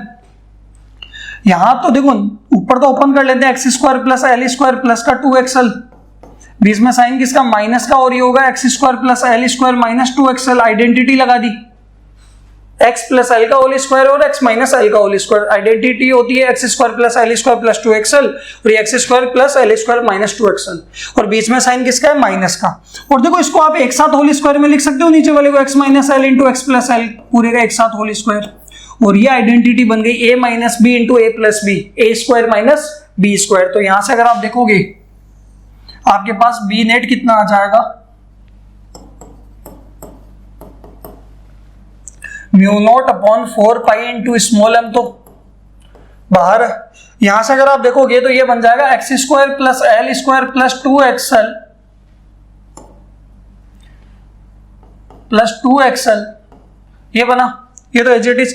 ये माइनस पूरे से मल्टीप्लाई होगा तो क्या आने वाला है, ये अगर माइनस पूरे से मल्टीप्लाई होगा तो माइनस का x square minus L square और प्लस का क्या आ जाएगा 2xl, और अपॉन में ये क्या बन जाएगा, x square minus L square का होल स्क्वायर। एक्स स्क्वायर से एक्स स्क्वायर कैंसिल हो जाएगा, एल स्क्वायर से एल स्क्वायर कैंसिल हो जाएगा, यही आने वाला है। तो यहां से अगर आप देखोगे बी नेट की वैल्यू आपके पास कितनी आ जाएगी, mu naught upon 4 pi into m, यहाँ पे आ जाएगा 2xl और प्लस का 2xl कितना 4xl अपॉन में X square minus L square का होल स्क्वायर, ये बचने वाला है। क्लियर है, और ये जैसे ही बचेगा तो हमारे पास क्या आएगा, बी नेट का मतलब एक्सियल पॉइंट के ऊपर। यहां से अगर आप देखोगे म्यू नॉट अपॉन 4 पाई तो ठीक है, ये स्मॉल एम इंटू 4xl को लिख दिया मैंने 2l into 2x, 2 into 2 4x into l 4xl। Clear, और ये अपॉन में क्या आ जाएगा, x square minus L square का होल स्क्वायर। और हमने अभी पढ़ा है magnetic dipole moment, magnetic moment होता है either product of either pole strength and dipole length. तो यहां से अगर आप डाइपोल को देखोगे तो m इंटू 2l इसका क्या है, मैग्नेटिक डाइपोल मोमेंट है। तो यहां पे आपके पास आ जाएगा b axial mu naught upon 4 pi into में m capital into 2x upon में X square minus L square का होल स्क्वायर। यानी आप लिख सकते हो एक्सियल पॉइंट के ऊपर आपके पास आ रहा है mu naught upon 4 pi into 2 capital M X upon में X square minus L square का होल स्क्वायर। बताओ समझ में आ, जहां पे अगर आप देखोगे म्यू नॉट अपॉन 4 पाई तो क्या है, कांस्टेंट है भाई 10 to the power -7, 2 constant, m कितना है स्मॉल m इंटू 2l, ये भी होगा। x क्या है, सेंटर से उस एक्सियल पॉइंट की डिस्टेंस, x वही हो गया। l क्या है, डाइपोल की पूरी लेंथ होगी उसका हाफ, सेंटर से एक पोल की डिस्टेंस, ठीक है, तो हाफ हो जाएगा। तो ये आ जाएगा आपके पास X square minus L square का होल स्क्वायर। ये आपके पास मैग्नेटिक फील्ड आया कहां पे, किसी बार मैग्नेट या मैग्नेटिक डाइपोल के एक्सियल पॉइंट के ऊपर मैग्नेटिक फील्ड। इसके अंदर एक स्पेशल केस भी बनेगा 4a शॉर्ट डाइपोल। कौन सा बनेगा? किसकी बात करेंगे? 4a short dipole. तो देखो अगर आपका डाइपोल छोटा है तो उस केस के अंदर डाइपोल की जो लेंथ होगी l वो छोटी होगी किससे? x से, सेंटर से उस पी पॉइंट की डिस्टेंस से l क्या होगा?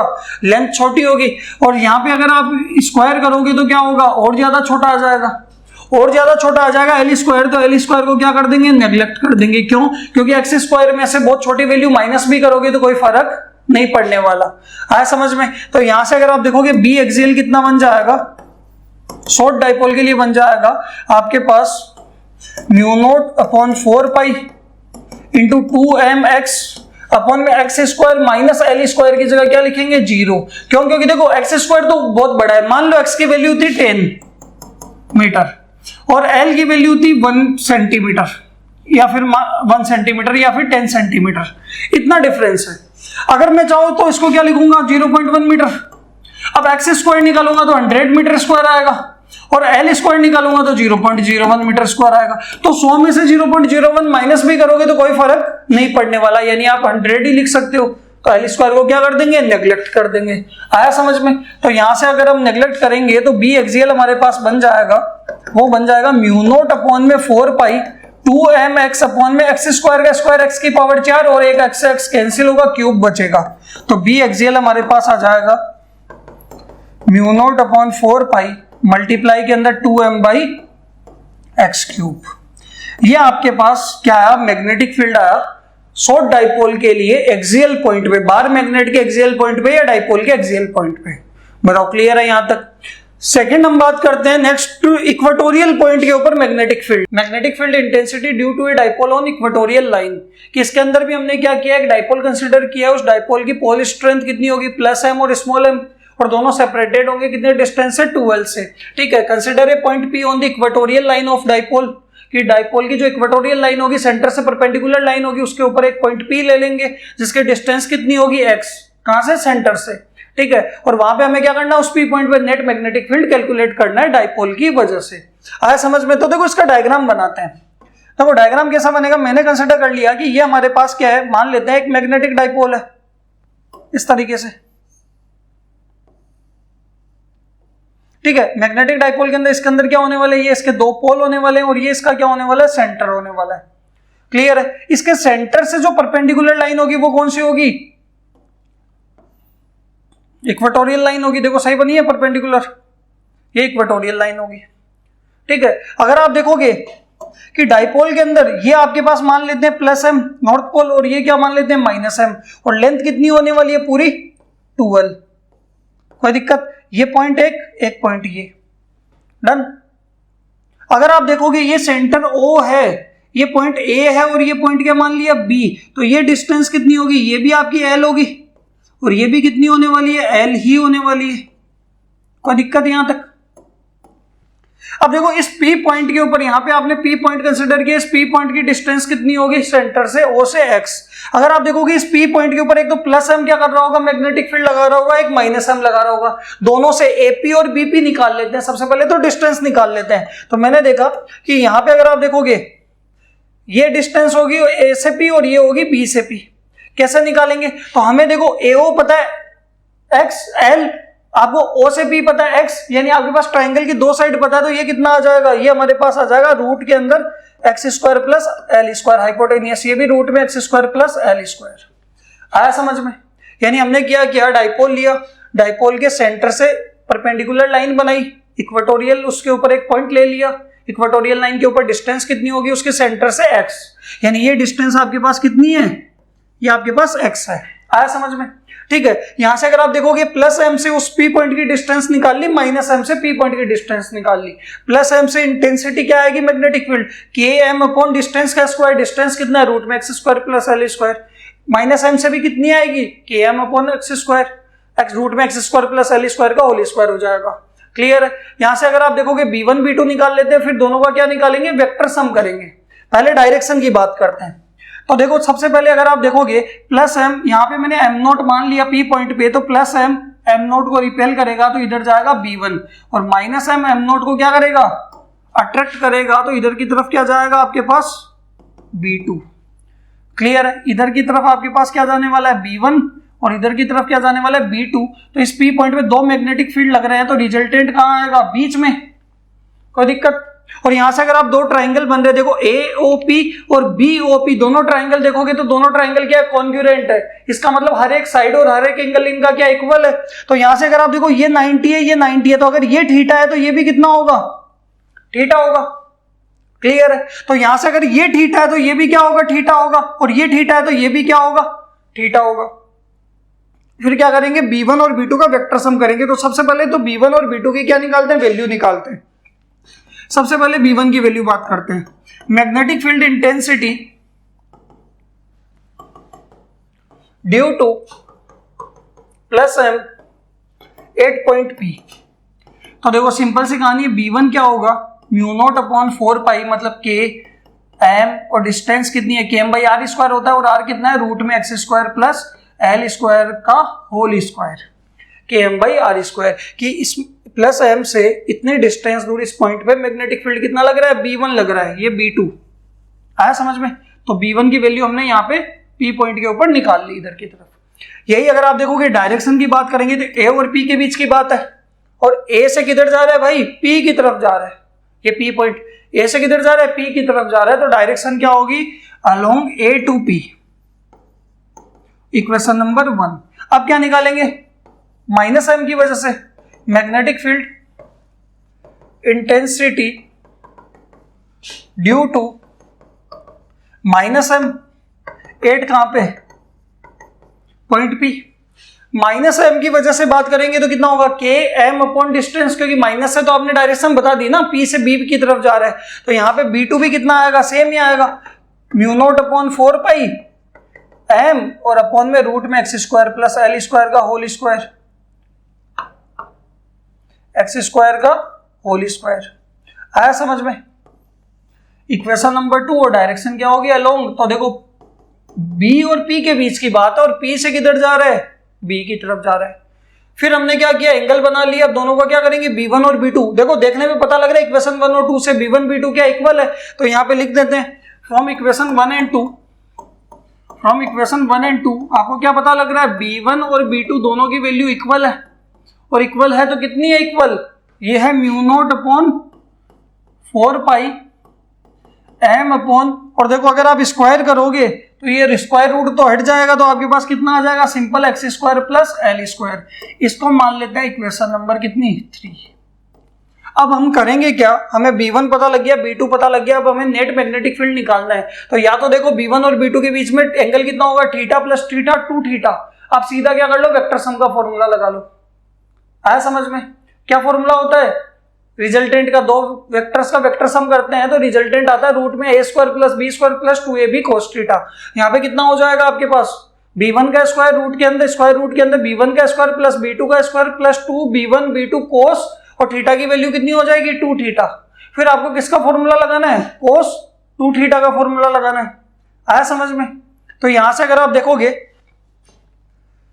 या फिर मैं क्या करता हूं, इससे इजी तरीका आप इसको कंपोनेंट में रिजोल्व कर लो, B1 और B2 को। देखो अगर आप कंपोनेंट के अंदर इसको रिजोल्व करोगे तो क्या आने वाला, B1 के कंपोनेंट करोगे तो थीटा के साथ वाली लाइन पे आएगा B1 cos थीटा, और ऊपर की तरफ क्या आएगा, B1 sin थीटा, ये आएगा।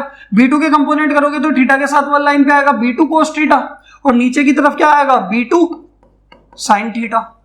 अब थीटा आपस में बराबर है और B1 B2 बराबर है, तो ये देखो B1 sin थीटा और B2 sin थीटा तो कैंसिल आउट हो जाएंगे, और यहाँ पे ये दोनों B1 cos थीटा और B2 cos थीटा आपका क्या हो रहा है, ऐड हो रहा है। यहाँ पे थीटा है, थीटा 2 नहीं है, ये सिर्फ क्या है, थीटा है।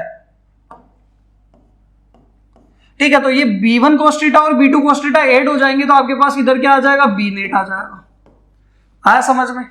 तो यहाँ पे कंपोनेंट कर लो या फिर वेक्टर सम का सीधा फॉर्मूला लगा लो, दोनों आसान तरीके हैं। तो देखो मैंने कंपोनेंट किए, यहाँ पे वापस से बनाता हूं। एक मैग्नेटिक फील्ड इधर B1 जा रहा था, दूसरा मैग्नेटिक फील्ड इधर B2 जा रहा था, ये रिजल्टेंट आना था, ये भी थीटा था, ये भी थीटा था।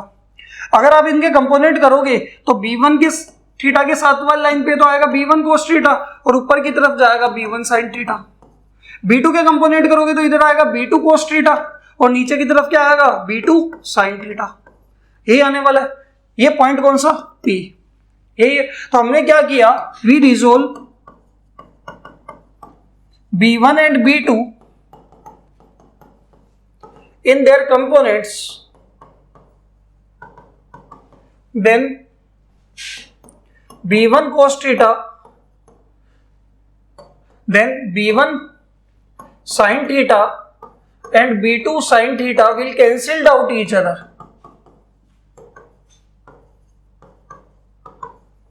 एक दूसरे को क्या कर देंगे, दोनों कैंसिल आउट कर देंगे। ये दोनों कैंसिल आउट हो जाएंगे क्योंकि B1 B2 तो बराबर है, इक्वेशन 3 से पता लगा थीटा भी बराबर है। तो यहां से अगर आप देखोगे इस P पॉइंट पे दो ही मैग्नेटिक फील्ड बचे, एक तो B1 cos थीटा, दूसरा B2 cos थीटा, और दोनों सेम डायरेक्शन में जा रहे हैं तो डायरेक्टली दोनों ऐड हो जाएंगे और हमें क्या दे देंगे, नेट मैग्नेटिक फील्ड दे देंगे इस इक्वेटोरियल P पॉइंट के ऊपर। आया समझ में? तो यहां पे क्या करेंगे, नेट मैग्नेटिक फील्ड कैसे आएगा, so net magnetic field intensity at point P वो आपके पास आने वाला है B नेट बराबर B1 cos theta plus B2 cos theta. और इक्वेशन 3 से पता लग रहा है कि B1 B2 दोनों क्या है, इक्वल है। तो यहां पे देखो आप लिख सकते हो B1 cos theta plus B1 cos theta. कहां से पता लगा, फ्रॉम इक्वेशन 3 पता चला B1 किसके इक्वल है, B2 के। डन। तो यहां पे अगर आप देखोगे ये आ जाएगा 2B1 cos थीटा, किसकी वैल्यू है, B नेट की। तो मेरे भाई 2 पता है, B1 पता है, cos थीटा की वैल्यू कैसे निकालेंगे, तो डायग्राम में आ जाओ। cos थीटा देखो, ये थीटा ये थीटा ये थीटा ये थीटा, सारी थीटा बराबर है। ये डायग्राम समझ में आया हुआ है ना। डाइपोल देखो पूरी लेंथ 12 थी, ये आधी L होगी, ये x हो गया, ये आपके पास रूट में x square plus L square आ गया, ये एंगल थीटा। तो ट्राइंगल को ले लो ना बाहर, AOP, इस ट्राइंगल को बाहर निकाल लेते हैं, या फिर BOP, किसी को भी एक ट्राइंगल को ले लो। तो यहां पे मैंने क्या किया, एक ट्राइंगल को बाहर निकाल लिया। कौन सा ट्राइंगल को, इन ट्राइंगल, इसको मान लेते हैं इक्वेशन नंबर कितनी, 4। इन ट्राइंगल AOP, देखो AOP को अगर आप बाहर निकालोगे तो ऐसा मामला बन रहा है, ये आपके पास O, ये P और ये A, ये L है, ये थीटा है, ये x है, और ये रूट में कितना है, x square plus L square है। कोई दिक्कत? थीटा के सामने क्या होता है, परपेंडिकुलर, ये 90 बनेगा, 90 के सामने हाइपोटेनियस और ये बेस। तो हमें वैल्यू किसके निकालनी है, cos थीटा की। cos थीटा क्या होता है, बेस अपॉन हाइपोटेनियस। तो यहां से cos थीटा की वैल्यू देखो, बेस तो आपके पास कितना है L और हाइपोटेनियस कितना है, रूट में x square plus L square. ये cos थीटा इक्वेशन नंबर कितनी बोल देते हैं, 5। तो देखो 5 में तो क्या पड़ा है, अगर आप देखोगे तो 5 में तो आपके पास क्या है, cos थीटा। B1 कहां पे है, 3 के अंदर, या फिर 1 के अंदर भी B1 था। सीधा क्या बोलो, 1 और 5 को कहां पुट कर लो, 4 के अंदर। आया समझ में? तो यहां पे करेंगे क्या, put equation 1 and 5 in equation 4। तो हमारे पास सीधा सीधा B नेट आ जाएगा, देखना 2B1 की वैल्यू पुट कर दी, म्यू नॉट अपॉन 4 पाई m अपॉन में x square plus L square. क्योंकि अगर आप देखोगे रूट का होल स्क्वायर था, रूट और होल स्क्वायर कैंसिल हो जाएंगे। ये आपके पास 2B1 और cos थीटा कितना है, L अपॉन रूट में x square plus L square. ये आपके पास 2B1 cos थीटा, या 2B1 की जगह 2B2 cos थीटा।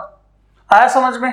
अगर आप देखोगे तो ऊपर तो बन जाएगा, देखो म्यू नॉट अपॉन 4 पाई, तो ऐसा कैसा, ये बन जाएगा small m into 2L, small m 2 into L 2L, और नीचे बन जाएगा x square plus L square की पावर, यहां तो 1 है और ये कितनी है 1/2, तो 1 प्लस 1/2 कितनी हो जाएगी, 3/2। और आपको पता है मैग्नेटिक मोमेंट होता है, मैग्नेटिक मोमेंट होता है क्या, capital M small m into 2L होता है। तो यहां से आपके पास B इक्वेटोरियल आपके पास आ जाएगा mu naught upon 4 pi into capital M upon में x square plus L square की पावर 3/2। ये आपके पास इक्वेटोरियल पॉइंट के ऊपर नेट मैग्नेटिक फील्ड आएगा। देखो मेन इसके अंदर डायग्राम है, प्लस m की वजह से B1 निकालो, माइनस m की वजह से B2 निकालो। दोनों को क्या करो, डायरेक्शन बनाओ, रिजल्टेंट बीच में आएगा, एंगल बनाओ, कंपोनेंट कर लो। B1 sin थीटा और B2 sin theta cancel out हो जाएंगे, B1 cos थीटा और B2 cos theta directly add हो जाएंगे। क्लियर है? B1 की वैल्यू हमें पता ही है और B1 B2 बराबर है तो 2B1 cos थीटा आ जाएगा। cos थीटा हमने डायग्राम से निकाल लिया, पुट किया, हमारे पास ये आया। फिर इसके अंदर वही स्पेशल केस बनेगा, कौन सा, 4a शॉर्ट डाइपोल। जब शॉर्ट डाइपोल की बात करेंगे तो L छोटा होगा किससे, x से, तो L स्क्वायर क्या होगा, और ज्यादा छोटा होगा x स्क्वायर से, तो L स्क्वायर को क्या कहेंगे, नेग्लेक्ट कर देंगे, tata bye bye, L square को हटा देंगे। तो यहाँ पे आपके पास देखो कितना आ जाएगा, B इक्वेटोरियल आपके पास आ जाएगा शॉर्ट डाइपोल के लिए कितना,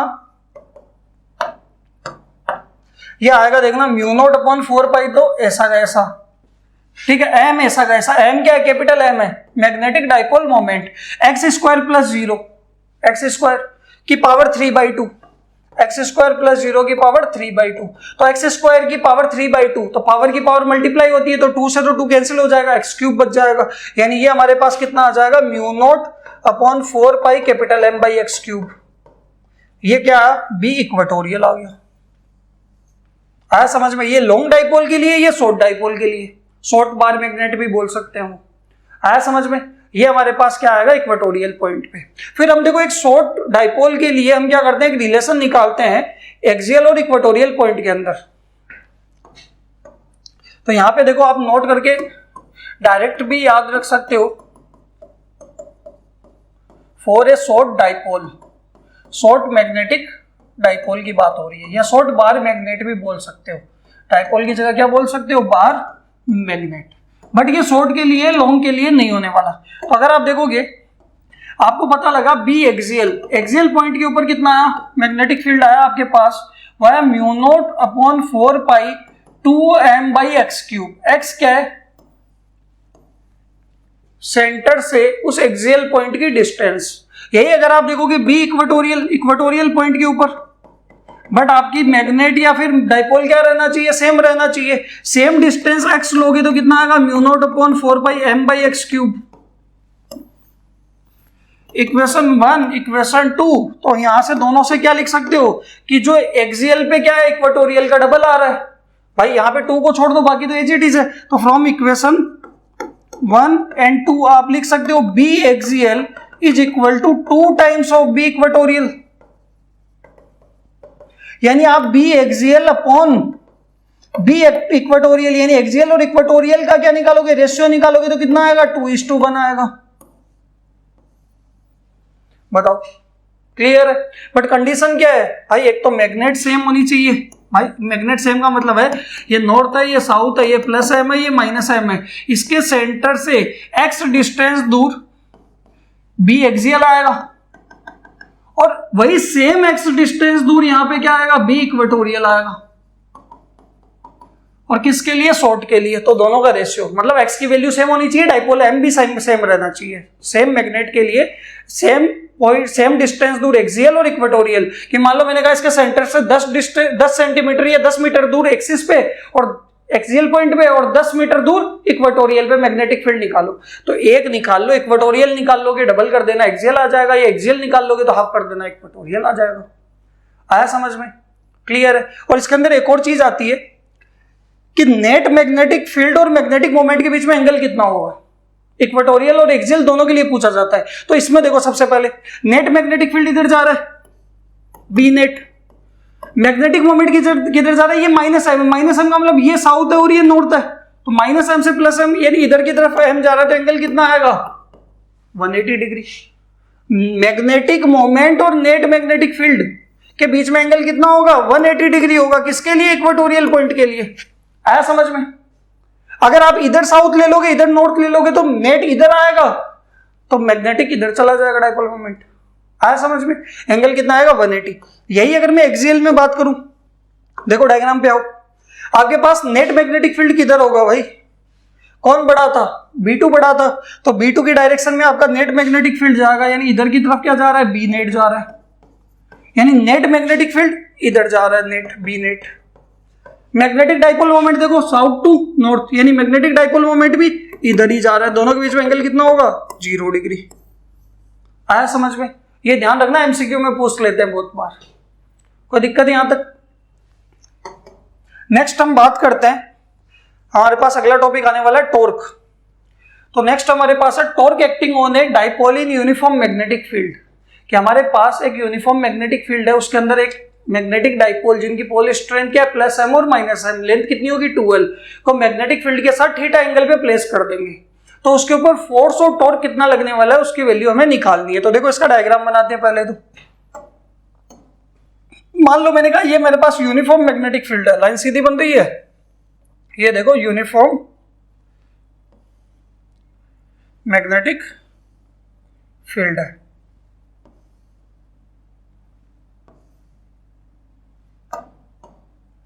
ये मान लो नॉर्थ पोल है किसी मैग्नेट का और ये मान लो साउथ पोल है, और मैग्नेटिक फील्ड लाइंस क्या जा रही है आपकी इक्विडिस्टेंट एंड पैरेलल लाइंस है। इस यूनिफॉर्म मैग्नेटिक फील्ड की वैल्यू है बी। इस मैग्नेटिक फील्ड के अंदर हम क्या करेंगे, एक मैग्नेटिक डाइपोल को मैग्नेटिक फील्ड के साथ थीटा एंगल पे प्लेस कर देंगे। तो देखो यहाँ पे अगर आप मैग्नेटिक फील्ड लाइंस देखोगे ये पैरेलल है ऑलमोस्ट। यहां से अगर मैंने क्या किया, मैंने इस तरीके से एक मैग्नेटिक, ये साउथ पोल बोल दिया और ये क्या बोल दिया नॉर्थ पोल, और मैग्नेटिक डाइपोल इसके अंदर मैग्नेटिक फील्ड के साथ कितने एंगल पे थीटा एंगल पे प्लेस कर दिया।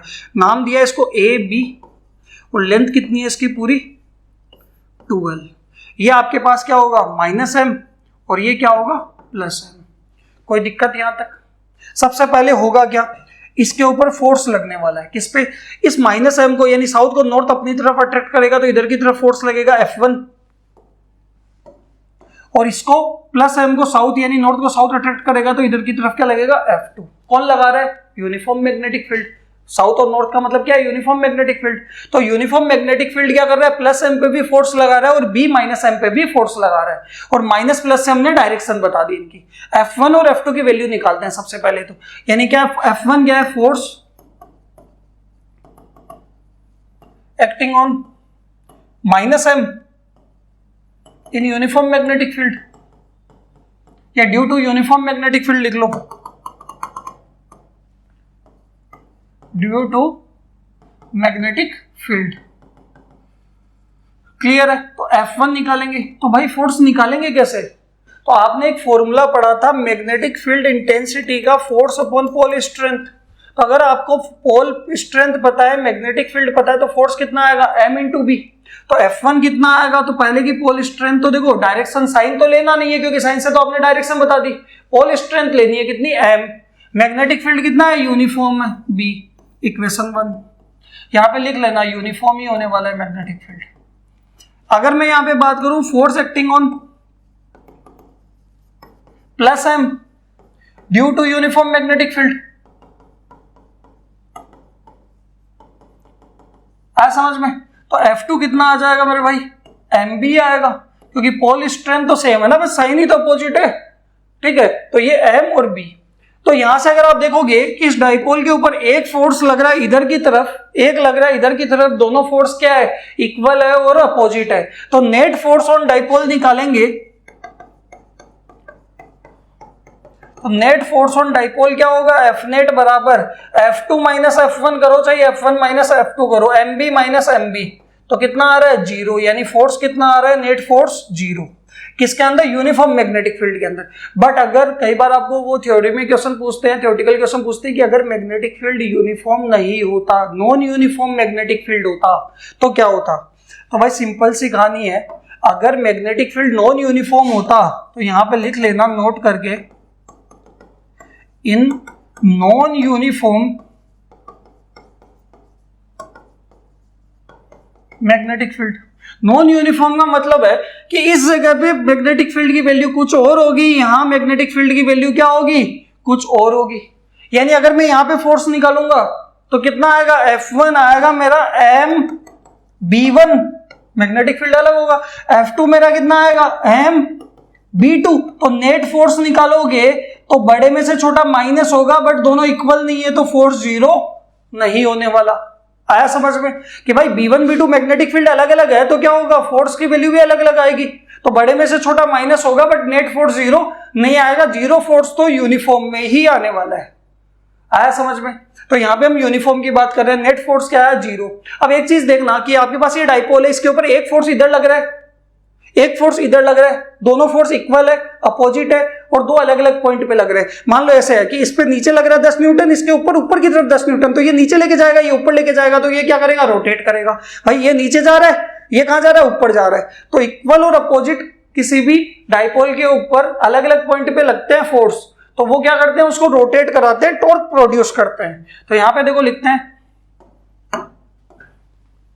When two equal and opposite force acts on the two different points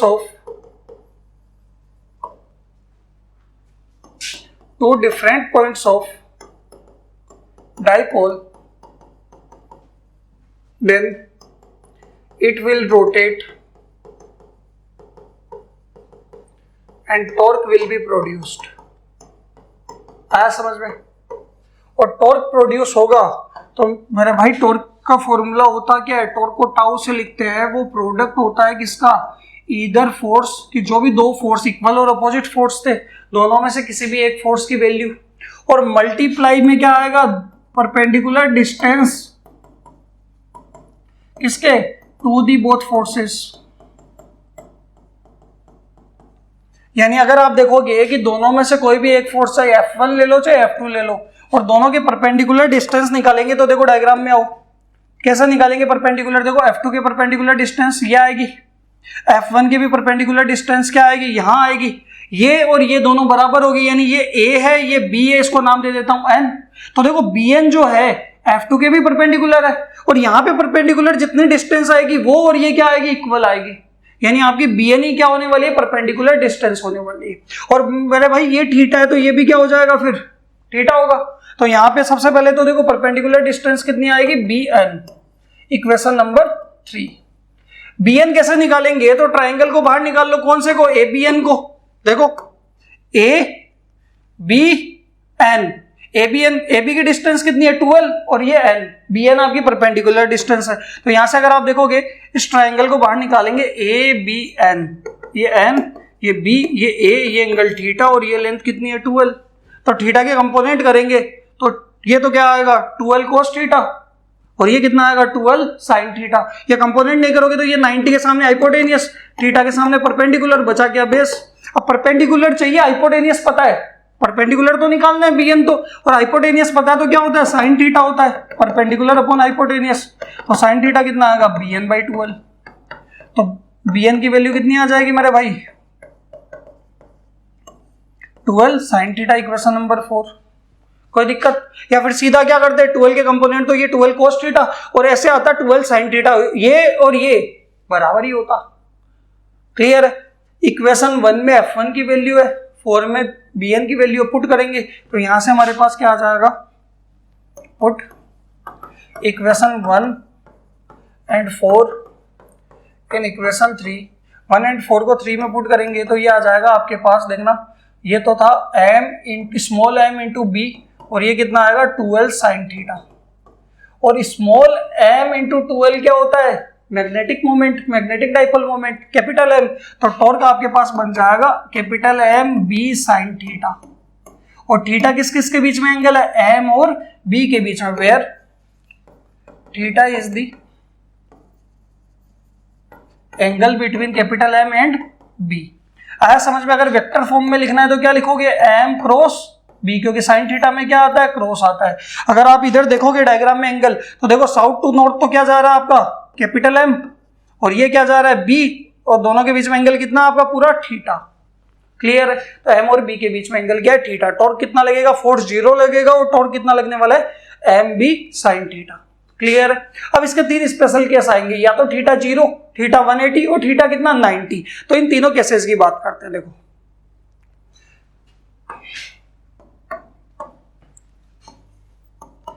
special case first, मैंने कहा if theta equals to 0, theta equals to 0 का मतलब है कि जिस डायरेक्शन में M है या B है उसी डायरेक्शन में M होना चाहिए, M और B दोनों सेम डायरेक्शन में होना चाहिए। तो देखो डायग्राम कैसे होगा, यहां पे आपके पास B की डायरेक्शन तो फिक्स है, B तो इधर जा रहा है। अब मैंने डाइपोल को ऐसे रखना है कि मेरा M भी इधर जाए, ये भाई यूनिफॉर्म मैग्नेटिक फील्ड का नॉर्थ साउथ, बी इधर जा रहा है, मुझे डाइपोल को ऐसा रखना है कि एम भी बी की डायरेक्शन में जाएगी। भाई इधर बी है तो इधर ही एम होना चाहिए। अब एम कैसे जाएगा, ये साउथ होगा और ये नॉर्थ होगा, क्योंकि साउथ टू नॉर्थ जाता है ना डाइपोल में एम, तो ये साउथ होगा ये नॉर्थ होगा। क्लियर है? तो इस तरीके से अरेंजमेंट बनेगा। टॉर्क कितना आएगा, M B sine zero, sine zero कितना है, जीरो, तो टॉर्क भी जीरो है, फोर्स भी जीरो है। पहली बात तो इक्विलिब्रियम आ रहा है, और इक्विलिब्रियम कैसा होगा, स्टेबल होगा। स्टेबल क्यों होगा, क्योंकि ये नॉर्थ साउथ को अट्रैक्ट करेगा, ये साउथ इस नॉर्थ को अट्रैक्ट कर लेगा, तो डाइपोल यहाँ पे क्या होगा, स्टेबल हो जाएगा। और स्टेबल के साथ साथ क्या बनेगा, इक्विलिब्रियम, स्टेबल इक्विलिब्रियम आया। क्लियर है? सेकंड की बात करते हैं।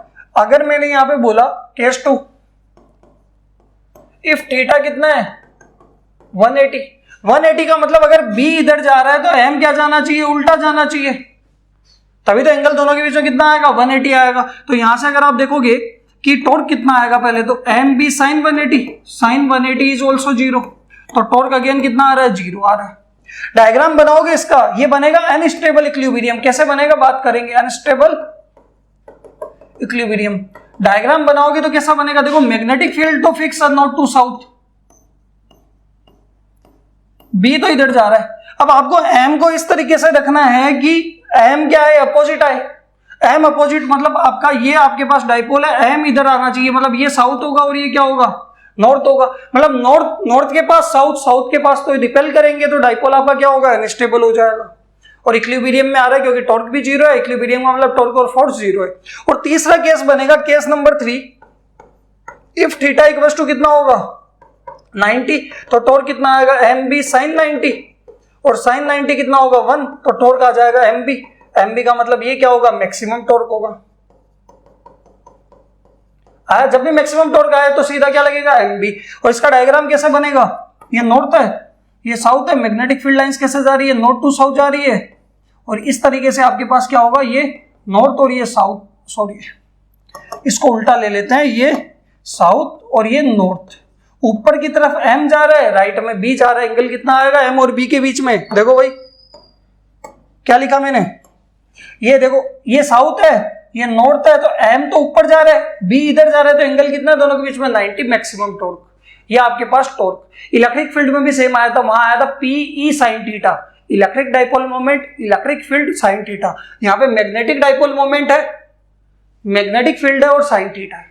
क्लियर है? वहां पे भी थीटा जीरो स्टेबल इक्विलिब्रियम था, थीटा 180 अनस्टेबल था, और थीटा 90 मैक्सिमम टॉर्क था। आया समझ में? ये आपके पास टॉर्क। अगला टॉपिक हमारे पास आने वाला है पोटेंशियल एनर्जी या work done on a dipole in uniform magnetic field. कि यूनिफॉर्म मैग्नेटिक फील्ड के अंदर हम क्या करेंगे, किसी डाइपोल को रखेंगे तो उसके ऊपर वर्क डन या पोटेंशियल एनर्जी कितनी लगने वाली है। तो देखो सबसे पहले तो हम डायग्राम बनाते हैं।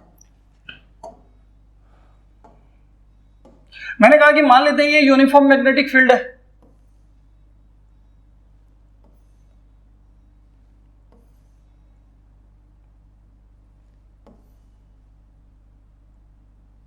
सही बन रहा है ना सीधा, ये यूनिफॉर्म मैग्नेटिक फील्ड है।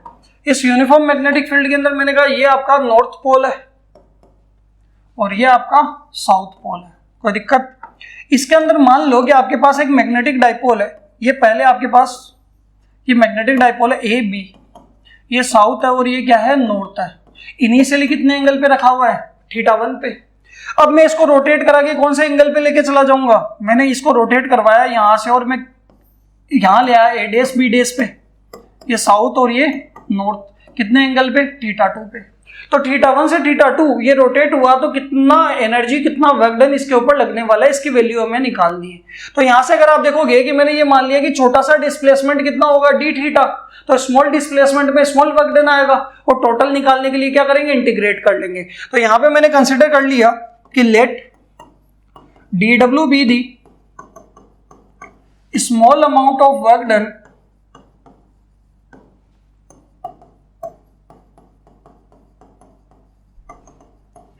इन स्मॉल, कौन सा डिस्प्लेसमेंट है, एंगुलर डिस्प्लेसमेंट डी थीटा। तो डी डब्ल्यू बराबर आपके पास कितना आएगा, वो आएगा टाउ डी थीटा, ये आने वाला है। क्लियर है? तो यहां से अगर आप देखोगे क्यों टाउ क्यों आया, क्योंकि भाई डिस्प्लेसमेंट एंगुलर है, तो फोर्स भी कौन सा लगेगा, रोटेशनल लगेगा, एंगुलर फोर्स लगेगा। और एंगुलर फोर्स क्या लग रहा है, टॉर्क। कि भाई वर्क डन क्या होता है, फोर्स इनटू डिस्प्लेसमेंट। अब आपका डिस्प्लेसमेंट एंगुलर है तो फोर्स भी क्या लगेगा, रोटेशनल लगेगा, वो क्या होता है, टॉर्क होता है। तो ये आपके पास वर्क डन आएगा। आया समझ में, छोटे से डिस्प्लेसमेंट में स्मॉल वर्क डन आया, टाउ डी थीटा। अब आप जानते हो, वी नो दैट, क्या जानते हो, टाउ की वैल्यू, कितना टॉर्क लगता है, torque acting on a dipole in uniform magnetic field, uniform magnetic field. तो यूनिफॉर्म मैग्नेटिक फील्ड के अंदर डाइपोल के ऊपर टॉर्क कितना लगेगा, टाउ लगेगा, एम बी साइन थीटा। पहली बात तो क्या करेंगे, 2 को कहां पुट कर देंगे, 1 के अंदर। तो पुट इक्वेशन 2 इन इक्वेशन 1, 2 को 1 में पुट करेंगे तो dw बराबर आ जाएगा M B sine theta into d theta. ये तो स्मॉल डिस्प्लेसमेंट में स्मॉल वर्क डन है। टोटल निकालने के लिए क्या कर लेंगे, इंटीग्रेट कर लेंगे दोनों साइड। तो यहां पे करेंगे क्या, आपके पास dw बराबर आ गया M B sine theta into d theta, और यहां पे करेंगे क्या, integrating both side, integrating both side. जैसे ही दोनों साइड इंटीग्रेट करेंगे तो ये तो हो जाएगा 1 डॉट dw, 0 से w, और ये आपके पास हो जाएगा M B sine theta into d theta, और थीटा 1 से थीटा 2 की। जब थीटा 1 पे था तो वर्क डन 0 था, थीटा 2 पहुंचते ही वर्क डन कितना हो गया, टोटल w हो गया 1 डॉट dw। तो 1 का w के रेस्पेक्ट में कितना आ जाएगा, w आ जाएगा 0 से w। एम भी तो बाहर आ जाएगा, यहाँ इंटीग्रेशन किसका होगा, सिर्फ साइन थीटा का, थीटा के रेस्पेक्ट में, थीटा 1 से थीटा 2। तो ये तो upper limit minus lower limit, w की जगह। यहाँ पे देखो एम बी और साइन थीटा का क्या होता है, माइनस कोस थीटा होता है, इंटीग्रेशन थीटा 1 से थीटा 2। तो वर्क डन आपके पास आ जाएगा, माइनस तो बाहर ले लो, और कोस थीटा की जगह upper limit minus lower limit, यानी आपके पास एनर्जी कितनी आएगी, एम बी, अगर माइनस से मल्टीप्लाई करूंगा तो cos theta 1 minus cos theta 2, इतना आपके पास क्या आने वाला है, पोटेंशियल एनर्जी है, वर्क डन आने वाला है थीटा 1 से थीटा 2 पे किसी डाइपोल को यूनिफॉर्म मैग्नेटिक फील्ड के अंदर रोटेट कराने पे। एम क्या है, magnetic dipole moment, small m into 2l। B क्या है, magnetic field uniform, theta 1 initial angle, theta 2 final angle. आया समझ में। अब देखो इसके अंदर करेंगे क्या, वो न्यूमेरिकल्स के अंदर कई बार क्या करते हैं, वो इनिशियल एंगल देख के नहीं रखते, वो कहते हैं कि किसी डाइपोल को 60 डिग्री पे लेके जाने में वर्क डन बताओ, कितने से, 60 डिग्री का तो मतलब 60 पे आप लेके जा रहे हो, फाइनल है वो, इनिशियल कितना है, तो इनिशियल अगर आपको नहीं गिवन आता, मतलब बाय डिफॉल्ट कितना होगा, 90 डिग्री हो जाएगा। कितना कंसिडर कर लोगे, 90 डिग्री। तो यहां पे देखो मैंने क्या लिखा, इफ थीटा 1 आपका 90 है, नोट करके लिख लेना, एंड थीटा 2 आपका कितना है, थीटा, तो एनर्जी कितनी बन जाएगी, यहां पे आपके पास एम बी कोस 90 माइनस कोस थीटा, तो यहां पे आपके पास कोस 90 तो 0 होगा, तो माइनस का एम बी कोस थीटा। आया समझ में। अब ये थीटा कौन सा है, फाइनल, जो आपको गिवन आया। क्लियर है। इसके 3 केसेस भी बनेंगे। पहला केस, केस 1, मैंने कहा इफ थीटा इक्वल्स टू कितना है, 0। थीटा 0 का मतलब है कि थीटा 2 कितना है मेरे भाई, थीटा का मतलब थीटा 2 0 है, मतलब 90 से कहां लेके जा रहे हैं, 0 पे। एनर्जी कितनी देनी पड़ेगी, u बराबर माइनस का एम बी कोस 0, कोस 0 1 होता है, तो कोस 0 1 होगा तो u कितना आ जाएगा, माइनस का एम बी।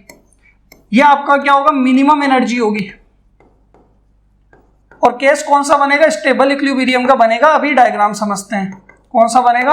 थीटा 0 पे क्या होता है, टॉर्क 0 लगता है, स्टेबल इक्विलिब्रियम आता है। देखो डायग्राम कैसा बनेगा, देखो ये यूनिफॉर्म मैग्नेटिक फील्ड है, ये नॉर्थ है, ये साउथ है, magnetic field line north to south जा रही है, ये यूनिफॉर्म मैग्नेटिक फील्ड है बी। एंगल किस किस के बीच में, एम और बी के बीच में। पहले एंगल कितना होना चाहिए था, 90, यानी मैंने कहा ये साउथ है और ये नॉर्थ है। ऊपर जा रहा था मैग्नेटिक डाइपोल मोमेंट, राइट में जा रहा है मैग्नेटिक फील्ड, दोनों के बीच में एंगल कितना दिख रहा है, 90 डिग्री दिख रहा है। अब मुझे कितना एंगल बनाना है, 0 डिग्री, यानी अब इस डाइपोल को कहां लेके आऊंगा, ऐसे। और अब एम किधर जाना चाहिए मेरा, इधर की तरफ, बी भी इधर है, तो ये साउथ होगा और ये नॉर्थ होगा, यही होगा। यानी अगर आप देखोगे इस साउथ को आप इधर लेके गए, इस नॉर्थ को इधर लेके गए रोटेट करा के, यही हुआ ना। तो साउथ को ये नॉर्थ अट्रैक्ट कर रहा होगा, तो आपको एनर्जी क्या देनी पड़ेगी, एक्सटर्नल कम देनी पड़ेगी। साउथ नॉर्थ को अट्रैक्ट कर रहा होगा तो आपको एनर्जी, मिनिमम एनर्जी इसके ऊपर लगानी पड़ेगी। आया समझ में, ठीक है। और जैसे ही ये यहाँ पे आएंगे, टॉर्क तो 0 लग ही रहा है, साउथ को ये नॉर्थ खींच लेगा, इस साउथ को ये नॉर्थ खींच लेगा, अट्रैक्ट करेगा, और इस नॉर्थ को ये साउथ अट्रैक्ट करेगा, तो डाइपोल क्या हो जाएगा, स्टेबल हो जाएगा, रेस्ट में आ जाएगा, यानी स्टेबल इक्विलिब्रियम। आया समझ में। केस 2 की बात करते हैं। केस 2 क्या, इफ थीटा इक्वल्स टू 180, मतलब 90 से घुमा के कहां लेके जा रहे हैं, 180 पे। तो यहां से अगर आप देखोगे तो u कितना आएगा, माइनस का mb cos 180। cos 180 क्या होता है, -1, तो ये हो जाएगा प्लस का mb, यानी आपको एनर्जी भी क्या देनी पड़ेगी, मैक्सिमम एनर्जी। और याद करो जब 180 होता है तो क्या होता है, अनस्टेबल इक्विलिब्रियम बनता है, तो ये भी क्या होगा, अनस्टेबल इक्विलिब्रियम। तो भाई सीधा याद रख लो, थीटा 0 स्टेबल, थीटा 180 अनस्टेबल। कई बार वो बोलते हैं कि अनस्टेबल से स्टेबल पे लेके जा रहे हैं, मतलब थीटा 1 कितना है, 180 से थीटा 2 0 पे लेके जा रहे हैं। आया समझ में। इसको समझते हैं। देखो यहाँ पे एंगल पहले इनिशियल कितना था, 90 का मतलब ऐसे रखा हुआ था, ये साउथ और ये north, magnetic field lines fix जा रही थी, ये बी और ये एम ऊपर की तरफ जा रहा था। एंगल कितना था, 90। रोटेट करा के कितने एंगल पे लेके जाना है, 180 के ऊपर। ये देखो अब 180 का मतलब एम इधर जाना चाहिए भाई, एम इधर जाना चाहिए, ये साउथ होगा और ये नॉर्थ होगा, बाहर नॉर्थ है और ये साउथ है। यानी अगर आप देखोगे साउथ को आपको इधर लेके जाना है, बट ये साउथ क्या कर रहा होगा, बाहर वाला एक्सटर्नल यूनिफॉर्म मैग्नेटिक फील्ड वाला रिपेल कर रहा होगा, तो आपको ज्यादा एनर्जी से लेके जाना पड़ेगा। इस नॉर्थ को नॉर्थ के पास लेके आना है, देखो ना इसको रोटेट करा के यहां लेके आना है, तो नॉर्थ को इस नॉर्थ के पास लेके आना है, तो आपको एनर्जी क्या देनी पड़ेगी, ज्यादा देनी पड़ेगी, क्योंकि रिपेल कर रहे हैं। एनर्जी क्या होगी, मैक्सिमम होगी। और केस कौन सा बनेगा, अनस्टेबल रहेगा यहाँ पे इक्विलिब्रियम, टॉर्क भी 0, फोर्स भी 0। आया समझ में। और तीसरा केस बनेगा केस 3 की, अगर मैंने कहा इफ थीटा 90, मतलब 90 से घुमाकर 90 पे लेके जा रहे हैं, तो यहाँ पे आप देखोगे एनर्जी कितनी आएगी, माइनस का mb cos 90। भाई डिस्प्लेसमेंट ही 0 है, तो वर्क डन एनर्जी कितनी आएगी, 0 ही आएगी। cos 90 कितना होता है, 0। आया समझ में। ये आपके पास पोटेंशियल एनर्जी कितनी आई। अगर आपको थीटा 1 और थीटा 2 दोनों दे रखे हैं तो आप ये लगाओ, अगर आपको सिर्फ फाइनल एंगल दे रखा है तो mb cos थीटा डायरेक्ट लगाओ। स्टेबल की बात हो रही है, थीटा 0 होगा, थीटा 2 0 होगा मतलब, और यहाँ पे अनस्टेबल में थीटा कितना होगा, 180 होगा। ये पोटेंशियल एनर्जी। आया समझ में। नेक्स्ट है गॉस लॉ इन मैग्नेटिज्म। तो देखो गॉस लॉ इन मैग्नेटिज्म को समझने के लिए आपको गॉस लॉ इन इलेक्ट्रोस्टैटिक्स आना चाहिए। और गॉस लॉ इन इलेक्ट्रोस्टैटिक्स क्या था कि आपके पास किसी भी क्लोज सरफेस से कि इलेक्ट्रिक फील्ड लाइंस जो पास हो रही है, जिसको इलेक्ट्रिक फ्लक्स बोलते हैं, वो किसके इक्वल होता है, total charge 1/ε times of total charge के इक्वल होता है। यानी आपने इस तरीके से पढ़ा होगा इन इलेक्ट्रोस्टैटिक्स, यहां पे लिख रहा हूं मैं, आपने क्या पढ़ा होगा इन इलेक्ट्रोस्टैटिक्स, गॉस लॉ क्या था आपके पास, गॉस लॉ था इलेक्ट्रिक फ्लक्स, जिसको हम फाई बोलते हैं, close integral of E dot ds किसके बराबर होगा, 1/ε टाइम्स ऑफ टोटल चार्ज के बराबर होगा। यही था। सेम एज इट इज यहाँ पे मैग्नेटिक के अंदर मैग्नेटिक फ्लक्स की बात होगी। और आपको पता है इलेक्ट्रिक फील्ड और मैग्नेटिक फील्ड के अंदर क्या होता है, थोड़ा सा डिफरेंस होता है। क्या डिफरेंस होता है कि हम 1/ε0 को तो हम क्या लिखते हैं, म्यू नोट, या फिर आया समझ में कि 1/4πε0 को म्यू नोट अपॉन 4π लिख देते हैं। ई को क्या लिख देते हैं, हम बी लिख देते हैं, यही करते हैं। चार्ज की जगह हम क्या लिख देते हैं, पोल स्ट्रेंथ लिख देते हैं, यही चेंजेस होता है।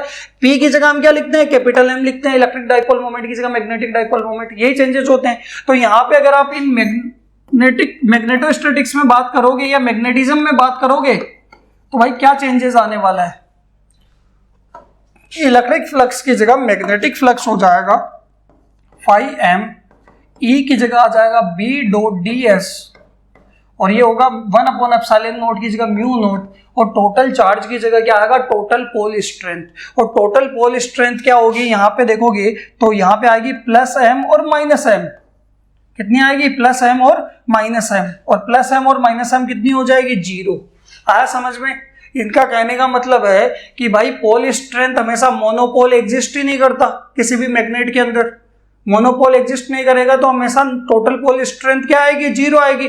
जैसे डाइपोल का टोटल चार्ज क्या होता है, 0 होता है, वहां पे भी डाइपोल का फ्लक्स हमेशा 0 आता है।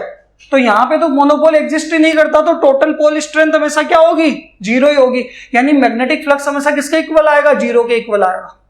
यानी गॉस लॉ इन मैग्नेटिज्म क्या होने वाला है, it states that the net magnetic flux through any close surface is 0। आया समझ में। यानी इनका कहने का मतलब था मैग्नेटिक फ्लक्स का मतलब फाई एम, इनका मतलब था B dot d s, surface, देखो इसको ऐसे लिखते हैं, it states that surface integral of magnetic field over a close loop is equal to mu naught times of total क्या होना चाहिए था, पोल स्ट्रेंथ, और वो total pole strength plus m और माइनस एम कितनी हो जाएगी, ये पूरा का पूरा जीरो, यानी ये बोलेंगे कि surface integral of magnetic field over a close loop is equal to zero, और उसी को हम क्या बोलते हैं, मैग्नेटिक फ्लक्स बोलते हैं। आया समझ में? तो ये आपके पास जीरो आता है, इसीलिए इसके आगे एप्लीकेशन नहीं होते, वहां पे जीरो नहीं आता, टोटल चार्ज, हर चीज में चार्ज जीरो नहीं होता, इसलिए वहां पे इसके एप्लीकेशन भी बनते हैं। और इसके रीजन क्या क्या है, isolated magnetic poles called monopoles do not exist, अकेला पोल कभी एग्जिस्ट ही नहीं करता, एक नॉर्थ है तो दूसरा साउथ होगा ही होगा, प्लस एम है तो माइनस एम आएगा ही आएगा, ठीक है। और दूसरी चीज है, magnetic poles always exist in unlike pairs of equal strength, यानी दोनों पोल्स की स्ट्रेंथ हमेशा क्या होगी, इक्वल होगी और अपोजिट होगी, साइन क्या होंगे, अपोजिट होंगे। ऐसा नहीं कि सेम साइन के दोनों पोल्स नहीं आ सकते, यानी एक मैग्नेट के अंदर दोनों पोल्स सेम नहीं हो सकते, नॉर्थ नॉर्थ नहीं हो सकता, एक नॉर्थ है तो दूसरा साउथ होगा। आया समझ में? ये Gauss law in magnetism. Clear है यहां तक? ये आपके पास पूरा डेरिवेशन वाला पोर्शन इस चैप्टर का खत्म हो गया। तो नेक्स्ट है हमारे पास some important terms in magnetism, और इसके अंदर हम कुछ इंपॉर्टेंट डेफिनेशंस पढ़ने वाले हैं। तो फर्स्ट डेफिनेशन हमारे पास है मैग्नेटिक परमिएबिलिटी। तो देखो मैग्नेटिक परमिएबिलिटी क्या होगी, magnetic permeability is defined as the ratio of magnetic induction, जिसको हम कैपिटल बी से डिनोट करते हैं, या फिर आप बोल सकते हो magnetic flux density developed in a material to the strength of magnetic field H, यानी आप इसको क्या बोलोगे, magnetic field intensity that produces it, इसको म्यू से डिनोट किया जाता है। और ये क्या होने वाला है, ये रेशियो होने वाला है किस किस का, मैग्नेटिक इंडक्शन या फिर मैग्नेटिक फ्लक्स डेंसिटी बी और किसी मटेरियल के अंदर, और मैग्नेटिक फील्ड स्ट्रेंथ या मैग्नेटिक फील्ड इंटेंसिटी का, म्यू बराबर क्या होगा, बी बाई एच। क्लियर है? सेकेंड डेफिनेशन की हम बात करते हैं। सेकेंड डेफिनेशन हमारे पास होने वाली है मैग्नेटिक फील्ड स्ट्रेंथ या फिर मैग्नेटिक फील्ड इंडक्शन। ये क्या होता है, ये जो मैग्नेटिक फील्ड स्ट्रेंथ है इसको हम क्या लिखते हैं, कैपिटल बी लिखते हैं, या फिर मैग्नेटिक फील्ड इंडक्शन, ये क्या होगा, ये फोर्स के इक्वल होगा। कब, जब एक unit positive charge unit velocity से मैग्नेटिक फील्ड के परपेंडिकुलर मूव कर रहा होगा। ये क्या कह रहा है कि जो मैग्नेटिक फील्ड स्ट्रेंथ है वो किसके इक्वल होगी, फोर्स के इक्वल होगी। कब, जब unit positive charge unit velocity से perpendicular to the magnetic field move कर रहा है। तो देखो इसकी डेफिनेशन क्या है, it is equal to the force experienced by a unit positive charge moving with unit velocity perpendicular to the direction of magnetic field. कैसे निकालेंगे, ठीक है, इसको भी डिनोट किससे किया जाता है, बी से। ठीक है, आपको पता है कि जब कोई charge particle uniform magnetic field के अंदर मूव करता है तो उसके ऊपर फोर्स लगता है F equals to q B v sine theta. अब ये कह रहा है कि चार्ज की वैल्यू क्या है, यूनिट है, मतलब क्यू कितना आपका 1 कूलम, वेलोसिटी भी क्या है, यूनिट वेलोसिटी का मतलब 1 मीटर पर सेकंड, और थीटा की वैल्यू कितनी है 90। तो अगर ये सब यहाँ पे पुट करोगे तो F बराबर कितना आएगा 1 into B into 1 into sine 90, ये आने वाला है, और साइन 90 भी 1 हो जाएगा। यानी आपके पास जो मैग्नेटिक फील्ड स्ट्रेंथ है कैपिटल बी की वैल्यू है वो किसके इक्वल हो जाएगी, फोर्स के इक्वल हो जाएगी। क्लियर है? थर्ड डेफिनेशन हमारे पास आने वाली है मैग्नेटाइजिंग फोर्स या फिर मैग्नेटाइजिंग इंटेंसिटी। ये क्या होता है, ये रेशियो होता है, या फिर आप बोल सकते हो it is defined as the number of ampere turns per unit length in a solenoid और टोरॉइड। आपको पता है कि ये मान लो आपके पास एक सोलेनोइड है, अब इस सोलेनोइड के अंदर टर्न्स कितने हैं n, और हर एक टर्न के अंदर करंट कितना जा रहा है, I करंट जा रहा है, यानी एम्पियर टर्न्स कितने हो जाएंगे Ni, कि सोलेनोइड के L लेंथ के अंदर कितने एम्पियर टर्न्स आ रहे हैं। ठीक है, तो एम्पियर टर्न्स का मतलब यहाँ पे क्या है, एम्पियर का मतलब करंट, टर्न्स का मतलब Ni पर यूनिट लेंथ। इसको डिनोट किया जाता है H से, it is denoted by H। देखो डेफिनेशन क्या है, it is defined as the number of ampere turns flowing per unit length in a solenoid और टोरॉइड। और यहाँ पे आपके पास एम्पियर टर्न्स का मतलब होगा कैपिटल N I, और अपॉन में क्या हो जाएगी पर यूनिट लेंथ। और आपको पता है, आपने पढ़ रखा, टर्न डेंसिटी क्या होती है, टर्न डेंसिटी आपके पास होती है स्मॉल n बराबर total number of turns per unit length. तो इसको आप कैपिटल N बाई L को क्या लिख सकते हो, स्मॉल n भी लिख सकते हो, Ni। क्लियर है? अब एक चीज देखना, हम जानते हैं we know that magnetic field कितना होता है सोलेनोइड के अंदर, वो होता है म्यू नॉट Ni या फिर mu naught capital Ni by L। और इस Ni को क्या लिख सकता हूं, H लिख सकता हूं, तो B बराबर कितना आ जाएगा म्यू नॉट H। आया समझ में? ये किसके अंदर? एयर के अंदर। अगर मीडियम की बात हो रही होगी तो यहाँ परमिएबिलिटी किसकी हो जाएगी? मीडियम की हो जाएगी। ये तो हमने किसके लिए बात करी? फ्री स्पेस के लिए। अगर यहाँ पे मीडियम की बात करेंगे या फिर फॉर मटेरियल बात करेंगे तो बी कितना आ जाएगा? म्यू एम इंटू एच हो जाएगा। बताओ क्लियर है यहां तक? तो आपके पास मैग्नेटाइजिंग इंटेंसिटी या फिर मैग्नेटाइजिंग फोर्स क्या होगा? नंबर ऑफ एम्पियर टाइम्स पर unit length in A toroid और सोलेनोइड। क्लियर? तो नेक्स्ट हमारे पास है इंटेंसिटी ऑफ मैग्नेटाइजेशन। तो देखो इंटेंसिटी ऑफ मैग्नेटाइजेशन क्या होता है कि किसी भी बार मैग्नेट या मैग्नेटिक डाइपोल के पर यूनिट वॉल्यूम के अंदर कितना मैग्नेटिक डाइपोल आ रहा है, यानी magnetic dipole per unit volume. इसको कैसे डिफाइन करेंगे? It is defined as the magnetic moment developed per unit volume of the material, और इसको डिनोट किया जाता है आई से। It is denoted by capital I, और आई होने वाला क्या है? ये रेशियो होगा मैग्नेटिक मोमेंट और वॉल्यूम का। अब अगर मान लेते हैं कि आपके पास कोई मटेरियल है या फिर आपके पास बार मैग्नेट है, ठीक है, इसका एरिया कितना मान लेते हैं? कैपिटल ए, और लेंथ कितनी होगी इसकी? 12, और यहां पे इसकी पोल स्ट्रेंथ आएगी प्लस एम और ये माइनस एम, यानी नॉर्थ और साउथ। क्लियर? अगर आप इसका मैग्नेटिक मोमेंट निकालोगे तो इसको तो मान लेते हैं इक्वेशन 1। अब आपको पता है मैग्नेटिक मोमेंट होता क्या है? मैग्नेटिक मोमेंट होता है product of either pole strength यानी एम एंड डाइपोल लेंथ, यानी ईदर पोल स्ट्रेंथ और डाइपोल लेंथ का प्रोडक्ट क्या होता है? मैग्नेटिक मोमेंट होता है। तो एम इंटू 12 तो क्या आ गया? इसका मैग्नेटिक मोमेंट आ गया। अब हमें इसका वॉल्यूम निकालना है, तो वॉल्यूम क्या होगा? इसका cross section area into length. Length कितनी है? 12। दोनों का पुट कर देंगे इक्वेशन 1 के अंदर। तो देखो फ्रॉम इक्वेशन 1 आपके पास आई बराबर आ जाएगा small m into 2L upon में एरिया इंटू 2L, 2L से 2L कैंसिल। तो ये आप बोल सकते हो pole strength per unit area भी आपके पास क्या होगा? Intensity of magnetisation. क्लियर? अगर आपको इसकी यूनिट निकालनी है तो कैसे निकालोगे? देखो पोल स्ट्रेंथ तो क्या होती है? ऐसा यूनिट की बात करेंगे आई की। तो देखो पोल स्ट्रेंथ तो क्या होगा? Ampere into metre. Pole strength तो क्या आएगा? Ampere into metre. और यहां से अगर आप देखोगे तो एरिया का क्या होगा? मीटर स्क्वायर, तो मीटर से मीटर कैंसिल, तो ये आ जाएगा एम्पियर पर मीटर। बताओ क्लियर है यहां तक? ये आपके पास fourth definition intensity of magnetization. Next हमारे पास आएगा fifth, magnetic susceptibility. Magnetic susceptibility क्या होता है? रेशियो होता है intensity of magnetization and magnetizing intensity या फिर मैग्नेटाइजिंग फोर्स। तो देखो हमने थर्ड डेफिनेशन के अंदर तो क्या पढ़ा था? मैग्नेटाइजिंग इंटेंसिटी या फोर्स पढ़ा था, एच जिसको बोलते हैं। और फोर्थ के अंदर हमने क्या पढ़ा है? इंटेंसिटी ऑफ मैग्नेटाइजेशन आई। तो इंटेंसिटी ऑफ मैग्नेटाइजेशन और मैग्नेटाइजिंग इंटेंसिटी, इन दोनों का रेशियो क्या होने वाला है? मैग्नेटिक ससेप्टिबिलिटी होने वाला है। यानी अगर आप देखोगे it is defined as the intensity of magnetisation to the magnetising intensity. और इसको डिनोट करते हैं इस तरीके से, इसको काई या फिर साई बोल सकते हो। साई हम यहां पे क्या आने वाला है? इंटेंसिटी ऑफ मैग्नेटाइजेशन,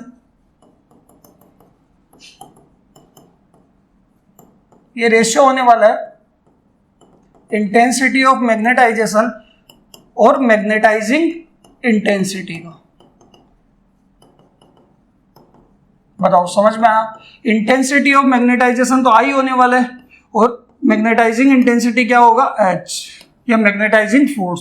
क्लियर है यहां तक? ये साई क्या होने वाला? I by H, magnetic susceptibility. Clear है? इसके बाद नेक्स्ट टॉपिक हमारे पास आने वाला है डिफरेंस बिटवीन मैग्नेटिक मटेरियल्स। देखो तीन तरीके के मैग्नेटिक मटेरियल होते हैं नेचर के अंदर। एक हम बात करेंगे डायामैग्नेटिक की, दूसरा हम बात करेंगे पैरामैग्नेटिक की, और थर्ड हमारे पास आने वाला है फेरोमैग्नेटिक। ठीक है? और सबसे ज्यादा अच्छा मैग्नेटिज्म, मैग्नेटिक फील्ड किसके अंदर आता है? वो आता है फेरोमैग्नेटिक के अंदर। आयरन हो गया, निकल हो गया, कोबाल्ट हो गया। तो देखो तीनों के अंदर हम डिफरेंस पढ़ते हैं, और बोर्ड के अंदर देखो इस चैप्टर से जो भी क्वेश्चन आने वाला है इसी टॉपिक से मोस्टली पूछा जाता है। ठीक है? तो ये आपको अच्छे से आना चाहिए, बहुत इंपॉर्टेंट, मोस्ट इंपॉर्टेंट टॉपिक है।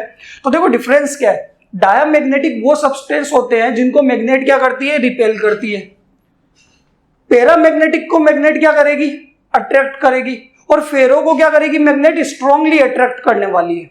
ठीक है? सेकंड आने वाला है कि जब आप किसी भी मैग्नेटिक फील्ड के अंदर डाया को रखोगे, ठीक है, नॉन यूनिफॉर्म मैग्नेटिक फील्ड मान लो, उसके अंदर अगर आप डायामैग्नेटिक सब्सटेंस को रखोगे तो वो स्ट्रॉन्ग से वीक की तरफ मूव करेगा, क्योंकि मैग्नेट रिपेल करेगी, तो वो stronger to weaker magnetic field की तरफ मूव करने वाला है।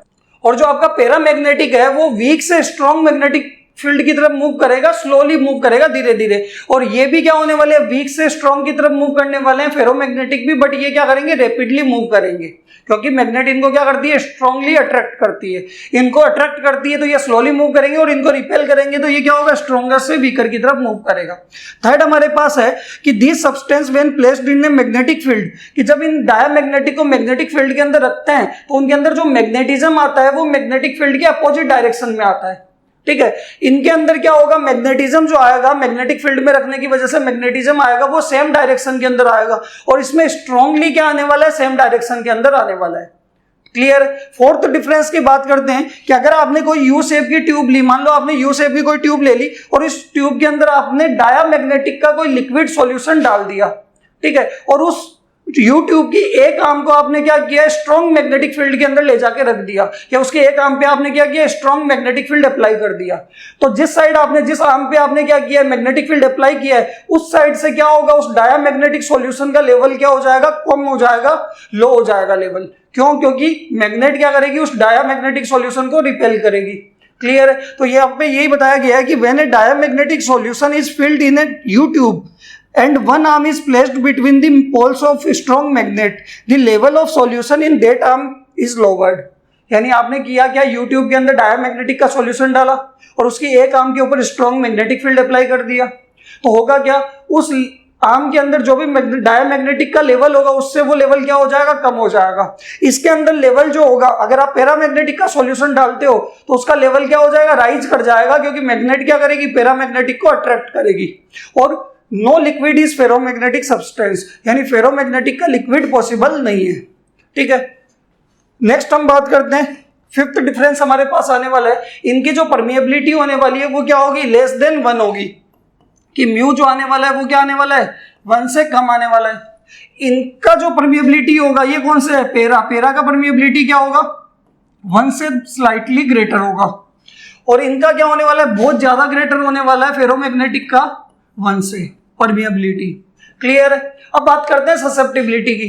तो देखो, डायामैग्नेटिक की ससेप्टिबिलिटी स्मॉल होती है और क्या होती है, नेगेटिव होती है। नेगेटिव का मतलब है कि इनकी ससेप्टिबिलिटी क्या होगी, 0 से कम होगी, माइनस में तभी आएगा। इनकी ससेप्टिबिलिटी क्या होगी, आपके पास स्मॉल एंड पॉजिटिव होगी, यानी 0 से क्या होने वाली है, ग्रेटर होने वाली है, और इनकी लार्ज एंड पॉजिटिव ससेप्टिबिलिटी होने वाली है। तो अगर आप देखो, आपको क्वेश्चन आएगा जिसमें ससेप्टिबिलिटी गिवन आएगी, तो अगर ससेप्टिबिलिटी की वैल्यू 0 से 1 के बीच में और पॉजिटिव है तो वो होगा पेरा। अगर 0 से कम है, मतलब नेगेटिव में आपको ससेप्टिबिलिटी दे रखी है, स्मॉल और नेगेटिव में दे रखी है, तो वो होगा डाया। और बहुत ज्यादा वैल्यू दे रखी है, पॉजिटिव और लार्ज वैल्यू दे रखी है, तो वो क्या होगा, फेरोमैग्नेटिक होगा। तो इस तरीके से आपको वैल्यू दे देंगे और बताएंगे कि, पूछेंगे कि कौन सा टाइप का ये मटेरियल है, डायामैग्नेटिक है, पेरा है, या फिर फेरोमैग्नेटिक है। क्लियर है। इसके बाद हम इसका एक डायग्राम बनाते हैं। यहाँ पे देखो कि अगर मान लो आपके पास यहाँ पे यूनिफॉर्म मैग्नेटिक फील्ड है, ये नॉर्थ पोल है और ये क्या है, साउथ पोल है, और इसके बीच में आपने क्या रख दिया, एक डायामैग्नेटिक का सब्सटेंस रख दिया, तो होगा क्या, देखो यहाँ पे आपको पता है कि ये यूनिफॉर्म मैग्नेटिक फील्ड लाइंस आनी है, तो सारी की सारी मैग्नेटिक फील्ड लाइंस क्या होगी, डाया को तो रिपेल करती है, तो यहाँ पे कोई भी मैग्नेटिक फील्ड लाइंस इस डाया से पास नहीं होने वाली। इससे देखो, इसकी टुवर्ड्स भी अट्रैक्टेड नहीं रहेगी, रिपेल होगी तो दूर से इस तरीके से पास होने वाली है। क्लियर। यही अगर हम पेरा की बात करें तो पेरा क्या करता है, अट्रैक्ट करता है। तो यहां पे अगर आप देखोगे, ये नॉर्थ पोल बना लिया, ये साउथ पोल बना लिया, और इसके बीच में हमने क्या किया, एक सब्सटेंस रख दिया, किसका, पेरा का। तो होगा क्या, कुछ मैग्नेटिक फील्ड लाइंस तो इसके अंदर से पास होगी, देखो, और ऊपर से भी जो मैग्नेटिक फील्ड लाइंस आएगी वो इसकी मटेरियल की तरफ क्या होगी, अट्रैक्टेड रहेगी। इसके देखो इस तरीके से, यहाँ पे इसकी तरफ अट्रैक्टेड है, यहाँ पे क्या हो रही है, रिपल्सन की वजह से दूर से निकल रही है। ठीक है। और यही अगर आप सेम काम किसके लिए करोगे, फेरो के लिए करोगे, ये नॉर्थ पोल है और ये क्या है, साउथ पोल है, और इसके अंदर आपने क्या रख दिया, कोई फेरोमैग्नेटिक सब्सटेंस रख दिया, तो होने वाला क्या है, जितनी भी मैग्नेटिक फील्ड लाइंस होगी सारी की सारी फेरोस के अंदर से यहां से ऐसे पास होने वाली है, क्योंकि फेरो को मैग्नेट क्या करती है, स्ट्रांगली अट्रैक्ट करती है। ये तीनों के क्या होंगे, डायग्राम होने वाले हैं। ठीक है। एग्जांपल की बात करें तीनों के, तो देखो डाया का एग्जांपल होगा NaCl हो गया, वाटर हो गया, कॉपर, गोल्ड, सिल्वर, ये सारे क्या होते हैं आपके पास, डाया मैग्नेटिक सब्सटेंस होते हैं, clear etcetera. Aluminium, chromium, platinum, ये सारे हमारे पास क्या होंगे, पैरामैग्नेटिक होंगे, जिनको मैग्नेट स्मॉल या फिर थोड़ा बहुत अट्रैक्शन फोर्स लगाने वाली है जिन पे मैग्नेट। और यहाँ पे अगर आप देखोगे सबसे ज्यादा स्ट्रांगली अट्रैक्ट किनको करेगी, आयरन, कोबाल्ट, निकल, ये सारे आपके क्या होने वाले हैं, फेरोमैग्नेटिक सब्सटेंस होने वाले हैं। क्लियर है यहाँ तक? तो आपको डिफरेंस इनका याद होना चाहिए। क्लियर है? नेक्स्ट हम बात करते हैं, हमारे पास टॉपिक आने वाला है और वो आएगा क्यूरी लॉ। देखो क्यूरी लॉ क्या है, क्यूरी एक साइंटिस्ट का नाम है और इन्होंने क्या बताया, इन्होंने कहा कि जो भी पैरामैग्नेटिक सब्सटेंस होते हैं उनकी ससेप्टिबिलिटी टेम्परेचर की क्या होती है, इनवर्सली प्रोपोर्शनल होती है। यानी इन्होंने क्या कहा, इन्होंने कहा कि पैरामैग्नेटिक मटेरियल्स की ससेप्टिबिलिटी, मैग्नेटिक ससेप्टिबिलिटी होगी वो इनवर्सली प्रोपोर्शनल होगी किसके, एब्सोल्यूट टेम्परेचर के। यही है, यहां से जैसे प्रोपोर्शनल का साइन हटाओगे तो हमारे पास कांस्टेंट आने वाला है C, और ये C क्या होने वाला है, where C is the Curie constant. C को क्या बोलते हैं, क्यूरी कांस्टेंट। बताओ समझ में आया? यानी हमारे पास मैग्नेटिक ससेप्टिबिलिटी किसकी, पैरामैग्नेटिक की, पैरामैग्नेटिक सब्सटेंस की। बताओ क्लियर है? किसके इनवर्सली प्रोपोर्शनल होगी, एब्सोल्यूट टेम्परेचर के। ये मान लेते हैं इक्वेशन 1। अब आप देखोगे कि हमें पता है, we know that magnetic susceptibility होती क्या है, वो होती है रेशियो होता है इंटेंसिटी ऑफ मैग्नेटाइजेशन और मैग्नेटाइजिंग इंटेंसिटी या फिर फोर्स का। इक्वेशन 1 और 2 को इक्वेट करेंगे तो हमारे पास क्या आ जाएगा, फ्रॉम इक्वेशन 1 एंड 2। तो यहां से अगर आप देखोगे तो आपके पास C/T किसके बराबर आ जाएगा, I/H के बराबर आ जाएगा। बताओ क्लियर है यहाँ तक? ये क्यूरी लॉ। फिर आता है हमारे पास क्यूरी टेम्परेचर। देखो क्यूरी टेम्परेचर उस टेम्परेचर को बोलते हैं जिस टेम्परेचर पे फेरोमैग्नेटिक मटेरियल या सब्सटेंस पैरा के अंदर कन्वर्ट हो जाता है। द टेम्परेचर एट विच क्या होने वाला है, फेरोमैग्नेटिक पैरा के अंदर कन्वर्ट होने वाला है। यानी इसकी डेफिनेशन क्या होगी, the temperature at which A ferromagnetic substance becomes paramagnetic. क्या आप फेरोमैग्नेटिक है और उसका आप टेम्परेचर बढ़ाते जाओगे तो उसके अंदर मैग्नेटिक प्रॉपर्टीज क्या होती जाएगी, लॉस होता जाएगा, कम होती जाएगी, और वो किस में कन्वर्ट हो जाएगा, पैरा के अंदर कन्वर्ट हो जाएगा। तो जिस टेम्परेचर पे फेरो पैरा के अंदर कन्वर्ट होता है, पैरा बन जाता है, उस टेम्परेचर को क्यूरी टेम्परेचर बोलते हैं। क्लियर है? इसका देखो अगर हम ग्राफ बनाएं किस किस के बीच में, ससेप्टिबिलिटी और टेम्परेचर के बीच में। ये मैंने मान लिया टेम्परेचर है, यहां पे आपके पास ससेप्टिबिलिटी है पॉजिटिव के अंदर, और यहां पे ससेप्टिबिलिटी किसके अंदर होगी, नेगेटिव के अंदर। क्योंकि नेगेटिव इसलिए बना रहा हूं क्योंकि डायमैग्नेटिक की ससेप्टिबिलिटी क्या होती है, नेगेटिव होती है। यहां पे देखो इस तरीके का ग्राफ है। क्लियर है? अगर आपको पता लग रहा होगा कि जिसकी ससेप्टिबिलिटी सबसे ज्यादा होगी वो कौन सा होगा आपके पास, फेरोमैग्नेटिक होगा। ये कौन सा होगा, पैरामैग्नेटिक। दोनों की पॉजिटिव है, लार्ज एंड पॉजिटिव फेरो होता है, स्मॉल एंड पॉजिटिव क्या होता है, पैरा होता है। और स्मॉल एंड नेगेटिव, देखो नेगेटिव में ससेप्टिबिलिटी किसकी जा रही है, डाया की। ये क्या होगा, डाया होगा। अगर आप देखोगे इस पॉइंट के ऊपर फेरो किस में कन्वर्ट हो गया, पैरामैग्नेटिक में कन्वर्ट हो गया, तो इस पॉइंट पे जो भी टेम्परेचर रहा होगा उस टेम्परेचर को हम क्या बोलेंगे, क्यूरी टेम्परेचर TC। ये क्या होने वाला है, क्यूरी टेम्परेचर। बताओ क्लियर है? और आपको ससेप्टिबिलिटी के बारे में पता होना चाहिए कि आपके पास अगर डाया है तो डाया की ससेप्टिबिलिटी क्या होगी, स्मॉल एंड नेगेटिव होगी। अगर आपके पास पैरा है तो पैरा मैग्नेटिक की ससेप्टिबिलिटी क्या होने वाली है, यहाँ पे किसकी बात कर रहे हैं, ससेप्टिबिलिटी की। और यहाँ पे आपके पास आने वाली है स्मॉल एंड पॉजिटिव। और अगर आपके पास फेरोमैग्नेटिक सब्सटेंस है तो उसकी ससेप्टिबिलिटी होगी लार्ज एंड पॉजिटिव। क्लियर है? इसके ससेप्टिबिलिटी लेस देन 0 आएगी, इसके ससेप्टिबिलिटी ग्रेटर देन 0 आएगी, और इसके बहुत ज्यादा ग्रेटर 1 आएगी। आया समझ में? ये आपके पास मैग्नेटिक ससेप्टिबिलिटी।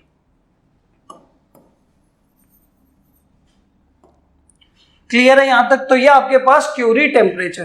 क्लियर है? अगर आपके पास इसके अंदर देखो इस तरीके से क्वेश्चन भी आ जाए कि आपको ग्राफ दे रखा है किस किस के बीच में, टेम्परेचर और ससेप्टिबिलिटी के बीच में, और इस तरीके से आपको लाइन बनी हुई मिल जाए कि ये आपके पास एक मटेरियल है A, यहाँ पे एक मटेरियल है B, और ये एक मटेरियल है C। बताओ A, B, C कौन सा है? तो देखो इसके ससेप्टिबिलिटी सबसे ज्यादा है, वो तो हमारा क्या होने वाला है, ये तो होगा आपके पास फेरो। यानी A तो क्या होने वाला है, फेरोमैग्नेटिक होने वाला है। इस ससेप्टिबिलिटी B की पॉजिटिव है और क्या है, कम है, तो ये क्या होने वाला है, पैरा होने वाला है। और नेगेटिव में ससेप्टिबिलिटी किसकी होती है, डाया की, तो ये क्या होगा, डाया होगा। बताओ क्लियर है यहाँ तक? नेक्स्ट टॉपिक की बात करते हैं और ये हमारे पास होने वाला है इलेक्ट्रोमैग्नेट। देखो इलेक्ट्रोमैग्नेट क्या होता है कि आपके पास कोई सोलेनोइड है, यानी आपने क्या किया, स्ट्रेट वायर है उसको आपने हेलिकल फॉर्म में बाउंड कर लिया, जब उसमें करंट जा रहा है तो वो क्या है, सोलेनोइड है। ये तो सोलेनोइड है। अगर आप क्या करोगे, एक आयरन बार ले लो, आयरन की रोड ले लो, आयरन बार ले लिया और उसके चारों तरफ आपने वायर को क्या कर दिया, बाउंड कर दिया, और अब क्या कर रहे हो, वायर के अंदर करंट फ्लो करा रहे हो, यानी सोलेनोइड के अंदर आपने क्या कर दी, इनर कोर रख दी, एक कोर रख दी क्या, आयरन बार, सॉफ्ट आयरन रख दिया। अब आप क्या कर रहे हो, सोलेनोइड में करंट फ्लो करा रहे हो, तो होगा क्या, जैसे करंट जाएगा सोलेनोइड के अंदर मैग्नेटिक फील्ड आएगा, और वो मैग्नेटिक फील्ड क्या करेगा, जो आपने आयरन बार रखी है उसको भी क्या कर देगा, मैग्नेटाइज्ड कर देगा। जब करंट जाएगा तो सोलेनोइड में मैग्नेटिक फील्ड आएगा, उसकी वजह से आयरन बार भी क्या होगी, मैग्नेटाइज हो जाएगी, और जैसे ही आप करंट बंद करोगे तो वो सोलेनोइड में मैग्नेटिक फील्ड जीरो हो जाएगा, तो वो आयरन बार भी क्या होगी, डीमैग्नेटाइज्ड हो जाएगी। यानी करंट के पास होने पे आयरन बार मैग्नेटाइज हो जाएगी, करंट बंद होने पे आयरन बार क्या होगी, डीमैग्नेटाइज हो जाएगी। यही होता है इलेक्ट्रोमैग्नेट। आया समझ में? देखो डेफिनेशन क्या होगी, a electromagnet is an magnet consisting of wire bound around a soft iron core. कि हमने क्या किया, एक सॉफ्ट आयरन कोर ले ली, इस सॉफ्ट आयरन कोर के चारों तरफ हमने क्या कर दिया, एक इस तरीके से वायर बाउंड कर दिया, और ये जो वायर हमने बाउंड किया ये क्या है, सोलेनोइड है। मतलब आप बोल सकते हो सोलेनोइड के अंदर हमने क्या रख दिया, एक सॉफ्ट आयरन कोर रख दी। क्लियर है? अब हम करेंगे क्या, इसके अंदर करंट फ्लो कराएंगे, तो जैसे ही करंट फ्लो कराएंगे तो देखो इस कॉइल के अंदर करंट जाने वाला है, करंट जाएगा तो सोलेनोइड के अंदर क्या आने वाला है, मैग्नेटिक फील्ड आएगा, उसकी वजह से ये आयरन बार भी क्या हो जाएगी, सॉफ्ट आयरन कोर भी क्या हो जाएगी, आपकी मैग्नेटाइज हो जाएगी, और जैसे ही आप करंट देना बंद करोगे वो क्या हो जाएगी, डीमैग्नेटाइज हो जाएगी। तो ये मैग्नेट होती है जिसके अंदर क्या होते हैं, consisting of wire bound around a soft iron core. It is easily magnetized on passing current through the coil and easily demagnetized on switching off the current. Clear है कि जब कॉइल के अंदर करंट जा रहा होगा तो वो क्या होगी, इजीली मैग्नेटाइज हो जाएगी, और करंट बंद करते ही वो इजीली क्या होगी, डीमैग्नेटाइज हो जाएगी। क्लियर है? यहाँ पे देखो जो आप कोर इसके अंदर यूज करते हो वो किसकी बनी हुई होती है, फेरोमैग्नेटिक सब्सटेंस की बनी हुई होती है, जैसे निकल हो गया, कोबाल्ट हो गया, फिर आयरन हो गया। क्लियर है? तो देखो core of an electromagnet is made of ferromagnetic material which have high permeability. Ferromagnetic की परमिएबिलिटी क्या होती है, बहुत ज्यादा होती है, मच ग्रेटर देन 1 होती है। ठीक है? रिटेंटिविटी भी क्या होती है, लो होती है, और कोरेसिविटी भी क्या होती है, लो होती है। रिटेंटिविटी और कोरेसिविटी का मतलब है कि अगर आप करंट बंद कर रहे हो, करंट खत्म कर दे रहे हो, तो मैग्नेटिक फील्ड भी क्या हो जाता है, खत्म हो जाता है। ठीक है? इजीली मैग्नेटिक फील्ड बंद हो जाएगा, मैग्नेटिक फील्ड जीरो हो जाएगा, इसको बोलते हैं लो रिटेंटिविटी, और कोरेसिविटी भी यही होने वाला है। क्लियर है?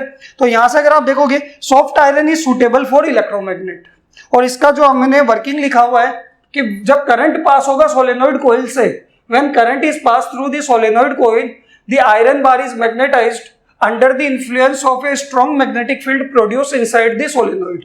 कि जैसे ही सोलेनोइड से करंट पास होगा तो उसके अंदर जो स्ट्रॉन्ग मैग्नेटिक फील्ड आएगा उसके इन्फ्लुएंस में आके आपकी आयरन बार भी क्या हो जाएगी, मैग्नेटाइज हो जाएगी।